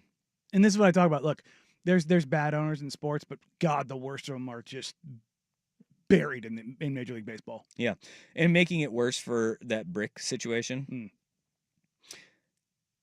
a former sports writer in Pittsburgh, Joe Rutter, his father surprised him with a brick that said Joe Rutter, Pirate sports writer, and then Joe's dad, Tom Rutter. Ripped it up, threw it away. So the sports writer's like, dude, wrote a big column like, hey, you could have just asked and I would have paid for that brick. Yeah. You guys could have made money on it. Like I would have bought that brick back. It meant something to me. And now that whole thing is gone. Instead, got rid of all of it. And Bob Nutting, man, he may be trying to his damnedest to vie for the worst owner in baseball with the Major Oakland League A's. this thing. John J. Fisher may be getting a run for his money, because they are doing nothing right at every turn. And that sucks, man. Pirates uniforms are awesome. Their stadium is awesome. Because they've been bad, they've had so many great players come through there and then just go and star in other places. And it's because this guy, and look, broke owners, that's a thing. Yeah. That is a thing. 100%. Because he is unwilling to invest in the right ways to this ball club. He's like, I'm just going to collect these checks instead of making more money when you win baseball games. Which we've particularly in baseball, it's you print money. You don't lose money. When you're good and you invest in the team, you print money. Nobody's losing money. Yeah. Brutal. I feel for you. And oh, by the way, they have one of the worst records, 28th in wins since 2007 when he took control of the team. God. The teams that have the budget constraints like his, the Tampa Bay Rays, they have 1,520 wins. The Cleveland Guardians have 1,480 wins. They have 1,289. Sheesh. It's investing the right way. And when you get a guy who is valuable to your franchise, you keep him around, right? You build a culture. They have none there. They have none. Nasty work. Yep. All right, coming up in hour number 3. We talked about this a little bit, but I want to dive into this a little bit more. I did the Jack Ramsey's last night, and it was a question that kept coming up. Joe Dumars is officially taken over as the general manager of the New Orleans Pelicans, and it sounds like it is going to be an edict from ownership to trade Zion Williamson. Should the Portland Trail Blazers kick the tires on Zion? Danny and Dusty, Teddy the Fan. Ooh.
Danny Meringue. And then I went to this movie theater.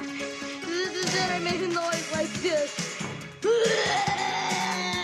Dusty Hera. Then this was horrible. All the people started getting sick and throwing up all over each other. I'm beginning to like this kid, Mom. This is Danny and Dusty on the Odyssey app and Portland's sports leader, 1080. The Fan. Hour 3 here on Danny and Dusty on a Wednesday afternoon when you're listening on 1080 AM, watching along on youtube.com/1080am the fan or twitch.tv/1080am the fan. We appreciate you. We love you. Thank you for listening along, watching along, wherever you may be on this wonderful Wednesday.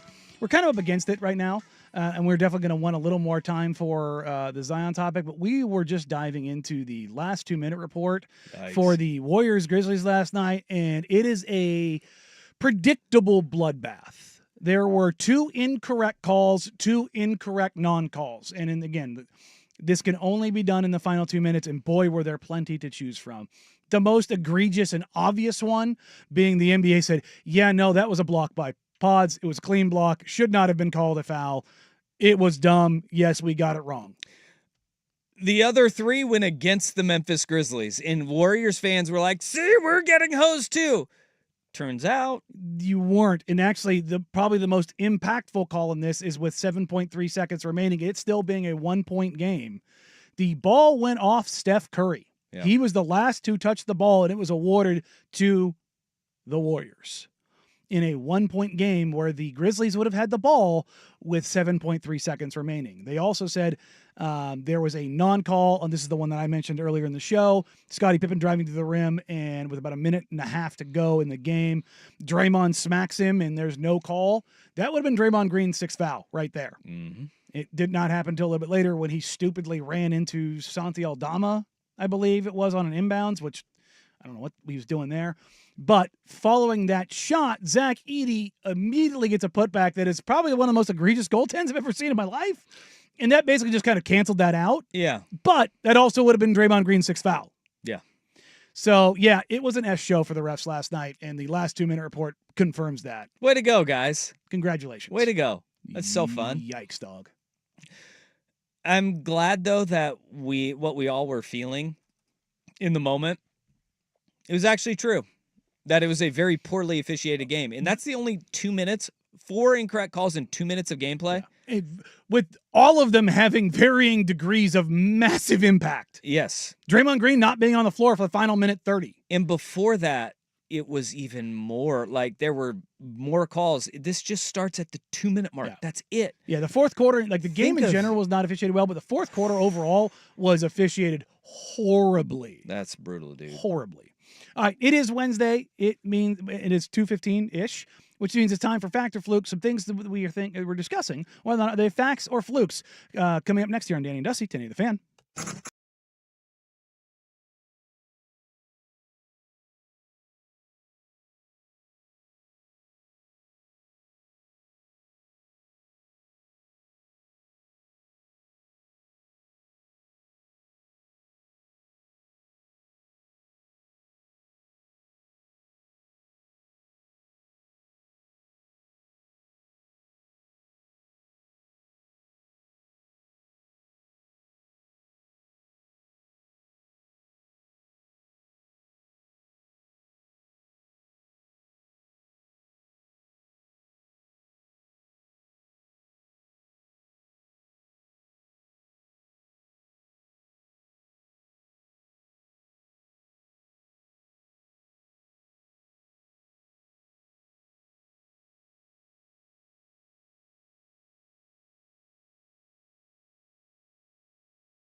It's 2:15-ish here on Danny and Dusty on a Wednesday afternoon, which means it's time for Fact or Fluke, some stories we are going to dive into and definitively decide, are they a fact or fluke? Woo-wee!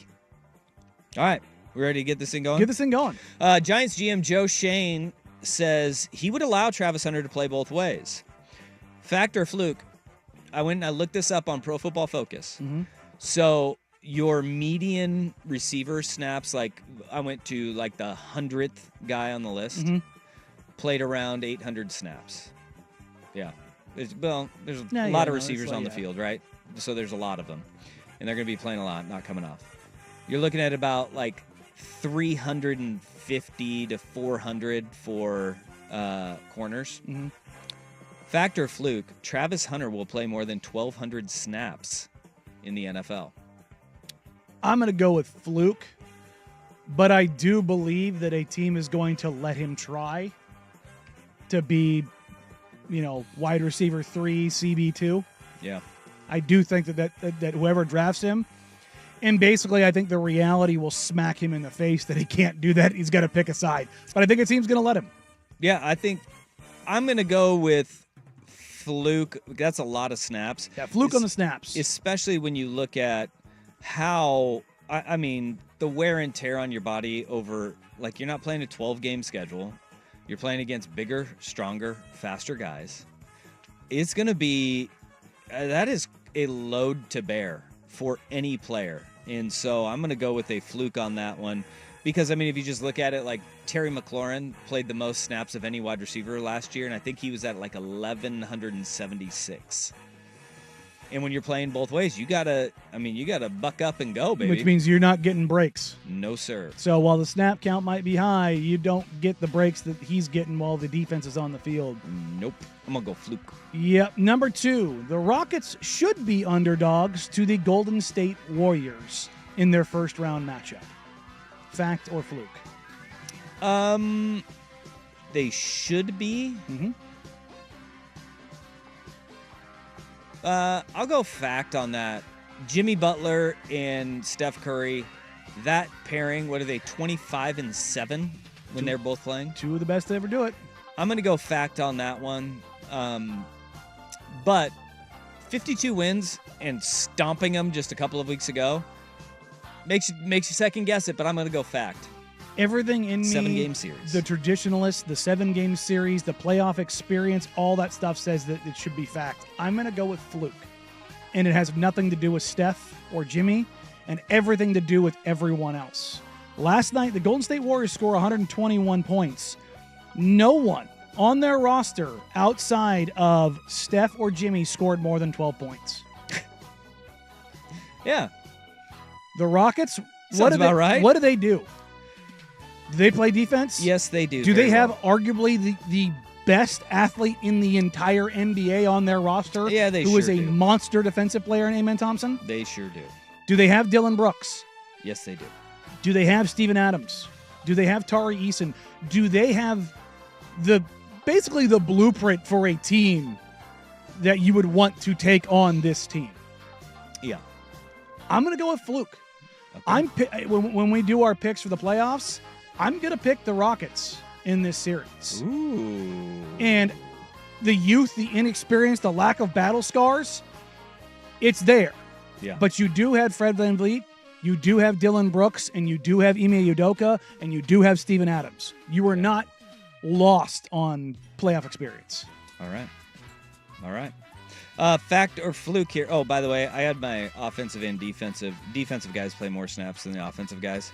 1,200 snaps for Trent McDuffie last year. 1,206. Damn. Mike Jackson of the Carolina Panthers, 1,204. There were... So 1,200's doable on that side of the ball. On defense alone, I'm looking here. You're looking at about 20 guys that played over 1,000.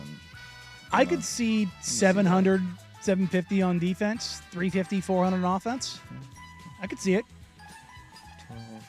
14, 16, 18, 22, 24.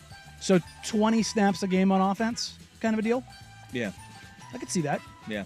But that's the hard part, though. If you want to keep him off of the field, Travis Hunter, that is, if you want to keep him off the field on defense, you can't do it because teams will just pick on you if one of your best corners isn't on the field. Golly. All right. Fact or fluke here. If a situation played out similar to the Nico Iamaleava situation at Tennessee with your favorite school, you'd have less interest in college football, because I see this a lot from college football fans. You'd have less interest if you had a guy who was like, nope, all about the money, I'm out, dude. I'm going to say fluke, and it's not to the same standard because it's not the quarterback. USC went through this similarly with now Oregon Duck, Bear Alexander. Mm-hmm. And I said, good luck to you, big fella. Yeah. Good luck to you. And, you know, the talent's there and all that kind of stuff. But on the Tennessee side of things, the program has to be bigger than the player. And so, but it is different when it's the quarterback, and it's different when it's that guy in your room. Had it been Caleb Williams, probably would have hit me a little bit different. Yep. Probably would have hit me a little bit different. But I would have probably leaned in. I think, if anything, this could be a galvanizing force for Tennessee fans in a bleep you, Nico kind of situation. I don't know if you saw at the spring game the Nico jerseys that start with IAM. Mm-hmm. IMAB was taped over a lot of them. And I think that's become a kind of a galvanizing force. So I'm going to say fluke. I'm going to go with fluke for this reason, and this reason only. It's probably already happened at your favorite school. Mm-hmm. The reality, it probably has already happened at your favorite school. It just has not been public because Nico's camp has made this into a complete disaster. Oh, full-on clown show. Yep. All right, our last one of the day, and this will lead us into our next topic at the top of the hour, should be bottom of the hour.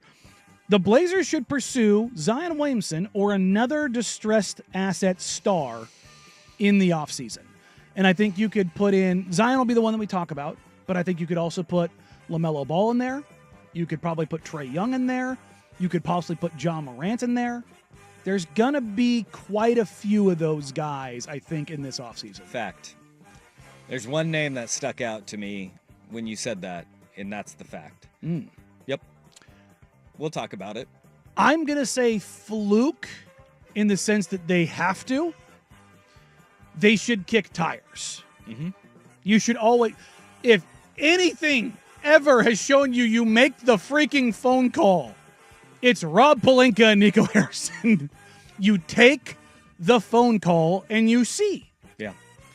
There's a pull up at Danny and Dusty on X, Twitter. Should the Trailblazers kick the tires on a potential Zion Williamson trade? Yes or no? You go vote. There's 139 votes on it already, and it's been up for 12 minutes, 14 minutes. Not a long time. No, people are chiming in already, which is what we will do next. There is an edict that has been handed down to new general manager of the New Orleans Pelicans to find a new home for Zion Williamson. Joe Dumars. 2 phones himself. Should the Portland Trailblazers make that phone call? Coming up next. But first, here's the Big Kahuna with Sports Center Update. You ever had a Big Kahuna burger? Now, from the George McCoy at Warren Allen Sports Desk, a Sports Center update on 1080 The Fan. This update brought to you by Langan Farms Golf Club. Good or bad weather, the golf course is always the driest around. Download the Langan Farms app today to get all the latest news and specials. First on The Fan, the march towards the NBA playoffs continues tonight with the 9-10 seed games. The winners go on to play for the 8th seed. Coverage on 910 ESPN Portland starts at 4 o'clock. First up, the Bulls, 2-point favorites. They host the Heat. The winner there goes to Atlanta to face the Hawks on Friday. And then later on tonight, the Kings, 4.5-point favorites, hosting the Mavericks. That winner will be at the Grizzlies. 24/7 Sports and CBS Sports reporting Oregon cornerback Roderick Pleasant has entered the transfer portal. Game 2 of 3 in Cincinnati this afternoon for the Mariners after dropping the opener to the Reds. Bryce Miller starting for Seattle. Nick Gonzalez for Cincinnati. 3:40 first pitch on FS1. The Mariners start the day tied for 3rd in the AL West, 2 games back of the lead. And the Winterhawks looking to even the series with the Everett Silvertips at 2 games each tonight at the VMC. Puck drops at 7 o'clock. For sports scores and stories in 30 minutes, I'm Jeff Rust from the George McCoy at Warren Allen Sports Desk. Hurt and missing work? Insurance companies acting like jerks. Don't call your mom. Call George McCoy at WarrenAllen.com. Jump back to earlier parts of your favorite fan shows on the Odyssey app. The only way to rewind Portland's sports leader, 1080 The Fan. All power.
All right.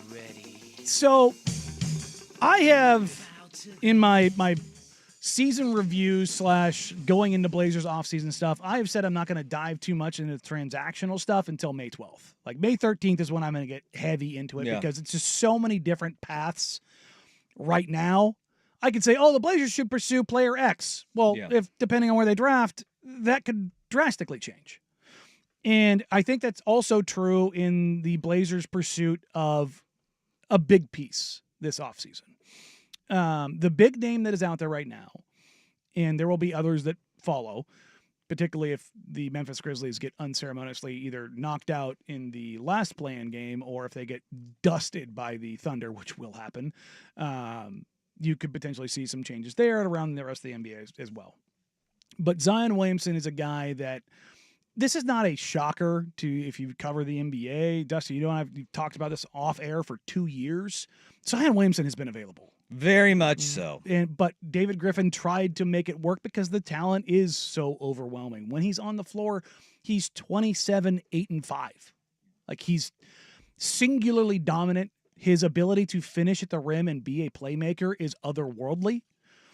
And you get enamored with that talent because it is so dominant. I mean, we haven't had a rim finisher like him really since Shaq. A guy that is just, you can't do anything with him. When he gets downhill, his ability to finish and create around the rim is unmatched. And so he's going to hit the market. Should the Portland Trailblazers kick that tire? Boy, this is tough because he is really good, but he comes with a ton of baggage. Mm-hmm. So much baggage, in fact, the clauses that are in his contract are insane. They're wild. So he's entering the final 3 years of his deal are not guaranteed, which is rare when the number is 39.4, 42.1, 44.8. When you're talking about a player of this magnitude is unheard of. He signed for the lack of guarantees in his deal. $197 million deal. Okay. Now, this is where these are the stipulations on that guarantees his contract. The criteria is 20% becomes guaranteed if he passes all 6 of his weigh-in checkpoints during the 24-25 season. Which was 295 pounds. He had to be 295. Okay? So as a point of reference, and I don't know if it's been reported anywhere, I've talked to people in New Orleans that before this contract, he was upwards of 330 pounds. 40% of his 25-26 salary becomes guaranteed if he plays in 41 or more games during the 24-25 season. He did not. He only played in 30 games. Okay. 20 more if he plays in 51%, 20 more if he plays in 61% of the games. So 20% for the weigh-ins, 40% for just playing in 41 games. That gets you to 60%. 80% of his deal is fully guaranteed if he plays in 51 the previous year, and then 20 more percent if he plays in 61 games. He has only played in more than 61 games once in his career. He's been in the league since 2019. Okay?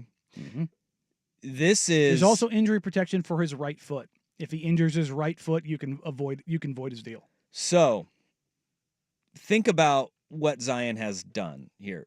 So right off the bat, whoever is trading for him, you have a lot of protections. Well, you're already looking at he only hit the marker that we know of for 20% of his contract, because the weigh-in, we don't know if he hit or not. I've been told that he was underweight. Okay, so he's got 20% of that. He did not hit any of the other markers. 40% for the 41 games? Nope. 51 games? Hell no. 61? Good golly, Miss Molly, no. He only played in 30 games this past season. That right there, it says because his number that you're trading for isn't this what he ended up hitting. It's what the contract is, right? His cap number, but it's not fully guaranteed. Am I correct on that? Yes. Okay, so you're trading for a guy that is against the cap. He will account for all of the numbers that we just said. Until it gets adjusted at the end of the year. But you don't get that until the end of the year, and you have those protections baked in. And also, if you do decide to void his contract because of violation of said guarantees, you are off the hook for the remaining. The most games he has ever played in a season is 70 games, and he did it in the 23-24 season. So the first full season back out of COVID. Other than that, he's played in 24, 61, which wouldn't that be a full season? COVID year? Yeah, COVID year, yeah. So full season there. Did not play all of 21-22 with an injury. 22-23 played in only 29 games that season. 70 games, and then this year, 30 games. I cringe at that injury history. And that's why I say No to Zion, because at this point, what is the year we have seen Zion Williamson where he is not injured? I mean, he's always going to have something. He's always going to have something. That's just the reality of it. Unless somehow, some way he lost basically 30, 40 more pounds and was playing at like 260. Yeah, he's 20. He'll be 25 in July. Look, we have not seen him healthy since, even when he was 18 years old, he was never healthy. I mean, even before that. I mean, it wasn't just that. I remember his Hoop Summit year. He didn't play because he had a broken wrist. Yeah. So I saw Zion when he was 17 at Hoop Summit. I've seen Zion when he has come to town, and like, he is a physical marvel that you cannot truly fathom until you get next to him. And I'm not talking fat. I'm talking about how big he is. Yeah. He's overweight, all those things. He's also one of the most dynamic, explosive, powerful humans I've ever been next to. Ever. He is. It is. But that's why he's always hurt. Yeah, because he's quite literally too powerful for his own body, and then he's out of shape on top of it. Yeah. Like, the only way that whole thing stays together is if he is in otherworldly shape. And even then, you have to squint. Here's where it gets interesting for the Portland Trailblazers. The previous general manager, David Griffin, had a relationship with the Portland Trailblazers. Obviously, he struck the deal for CJ McCollum. Mm-hmm. I was told the second Neil Olshey got fired, David Griffin reached out to a mutual acquaintance and inquired, how can I get CJ McCollum from Joe Cronin? And that's where that deal came from. And he was always interested in getting CJ. Beyond that, leading into Shaedon Sharpe's draft, the New Orleans Pelicans wanted Shaedon Sharpe. And that was, I think that's been reported publicly now. Willamette Weekly was a deep dive on Shaedon Sharpe a couple months ago. But the Pelicans, they wanted Shaedon Sharpe, and they were trying to see if the Blazers were going to take Dyson Daniels or Shaedon Sharpe, and they ultimately obviously took Shaedon Sharpe, but they had discussions around that. A year later, Scoot Henderson. Scoot Henderson was a player that the New Orleans Pelicans and David Griffin highly coveted. You got to remember, Scoot Henderson, Marietta, Georgia. It's not that far away. They right in their own backyard, basically, and they were looking at a point guard, and they were looking at those opportunities. They came, I shouldn't say they came close to striking a deal, but there were real negotiations between the Portland Trailblazers for the rights to the number 3 overall pick in Zion Williamson. That happened. I will say that factually, unabashedly, I can confirm that 100%.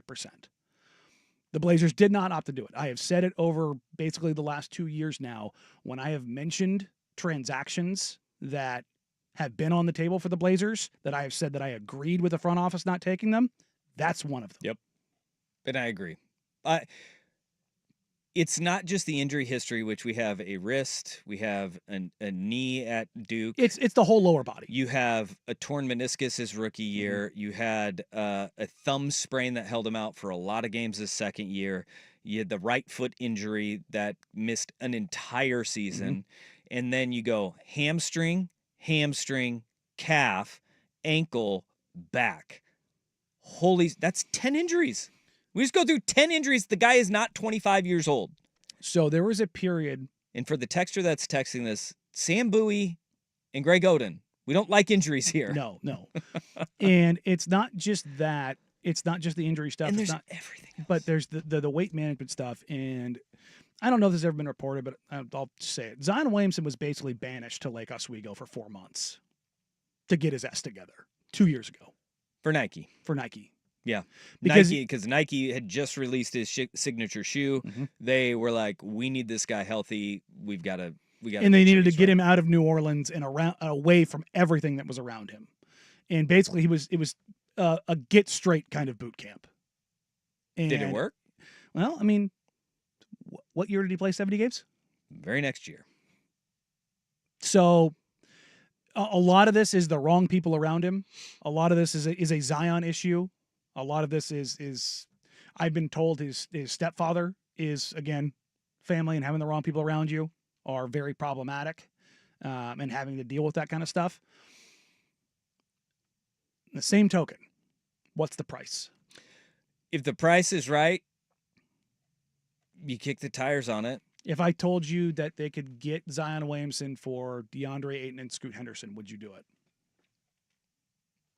Again, depends on where you fall in the lottery, but yeah, you probably I think I'd pull the trigger on that one. You probably consider it, right? Yeah.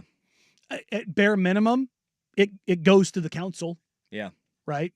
Like, and again, this isn't me like saying no to Scoot or anything along those lines. It's more no to DA. It's where the money works. Yeah, and it's like and where would the Pelicans probably look? I mean, as far as how their roster is built right now. One of the possible transactions for Zion was Jared Allen. They're clearly looking as good as Missy looked for them this year. He's still not a starting caliber center. Yeah, and DeAndre Ayton is. Now, I've heard mixed reviews of what the Pelicans thought of DA over the last 2 years, because this was something that was still being kind of kicked around.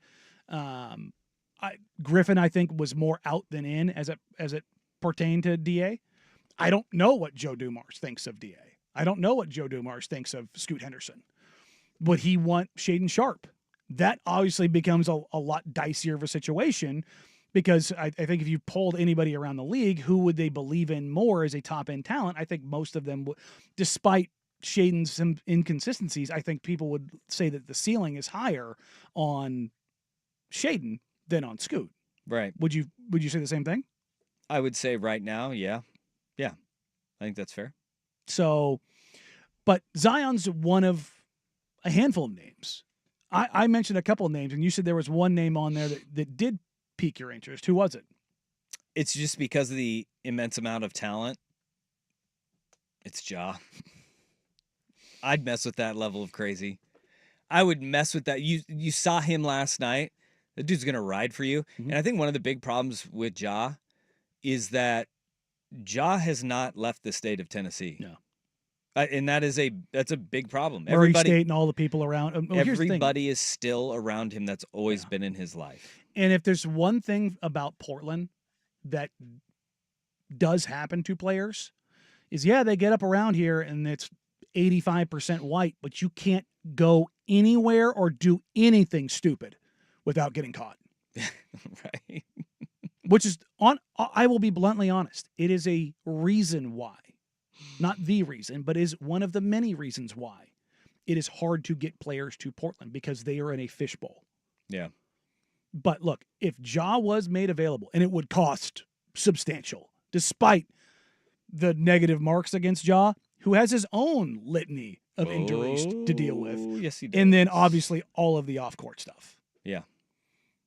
But I'm with you in the sense of you should definitely kick tires. You should always make the phone call. Yep. I am not there as far as if let's just say the money isn't perfect. It's close for DA and Scoot. If you're saying that's the crux of the deal, I'd have to take it to the council. Okay. I'd have to go, okay, I need current medicals. I need intel on every single thing. And even then, it would be with so much hesitance. I would just sit there just screaming. And the fan text line right now is, Portland is a perfect spot for Zion for that exact reason. Look, if you're trying to convince yourself that it would work, Nike bringing him up here and out of everything and then having him have the season that he had, right, is the most, at least to me, convincing evidence. Yeah. Because Nike has made some bets over the last couple of years that have not worked out for them. No, they have not. Having him in their backyard, I think, would be a very good, green flag, as it were, in the mark of, not only would we be supporting of this, and I used we as the Trailblazers, but also the swoosh. They would have vested. Who was the last great Nike athlete here? That lived here? I mean, as part of the Blazers. Sheed? Wasn't Brandon Roy Nike? Oh, that's right. Brandon. Well, his was such a short period. Yeah. That I forget. Yeah. But that would be it. That would be it. Brandon Roy, the ambassador, as it were. Yeah. If they could redeem his reputation, his value, with everything behind it, Would be nice. It would be nice. And again, to the same point with Ja, like also a guy who came, I can't even squeeze my fingers together close enough to describe how close he got to getting his shoe ripped away from him. No doubt about it. And they invested a lot in him. So the poll is up at Danny and Dusty. Should the Trailblazers kick the tires on Zion Williamson and everything else that gets in the way for that? All right, as we wrap up today's show, a quick question. Is Shedeur Sanders really a first-round quarterback? Danny and Dusty, Danny the Fan.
All right, Hot Rod here. We're just going to get some of your reactions as we wrap up today's show as it pertains to the Trailblazers in the pursuit of a distressed star.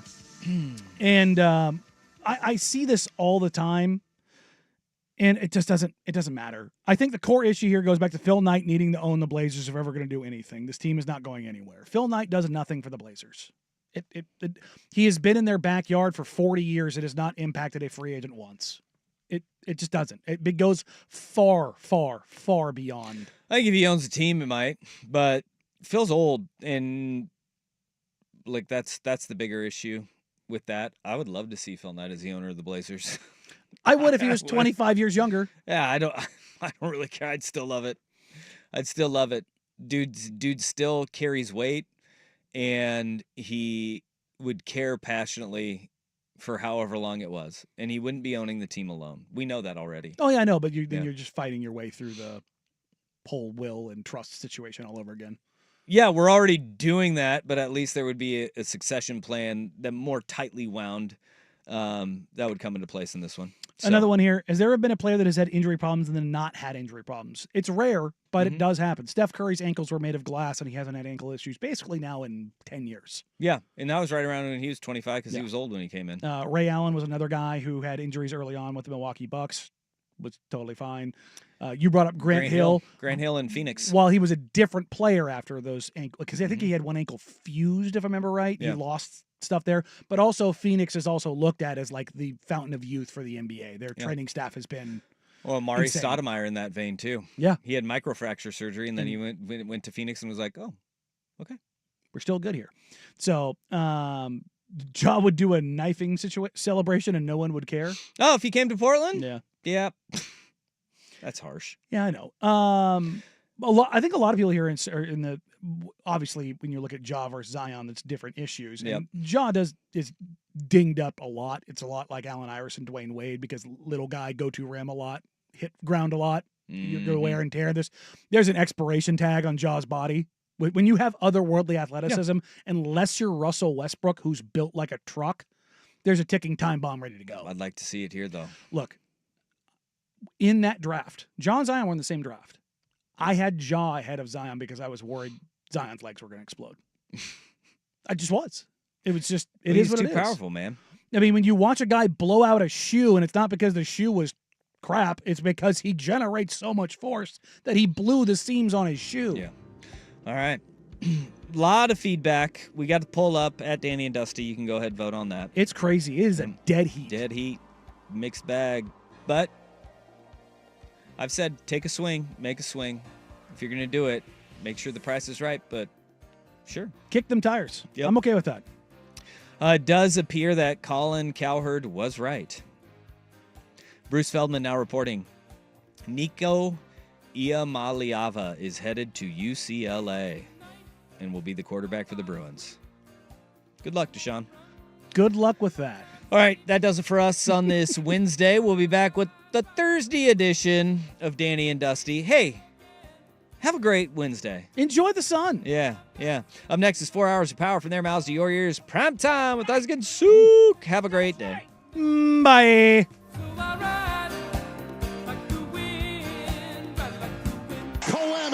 All power, zero compromise. Ego cordless outdoor power equipment features advanced lithium battery technology that exceeds the power and performance of gas without the noise, fuss, or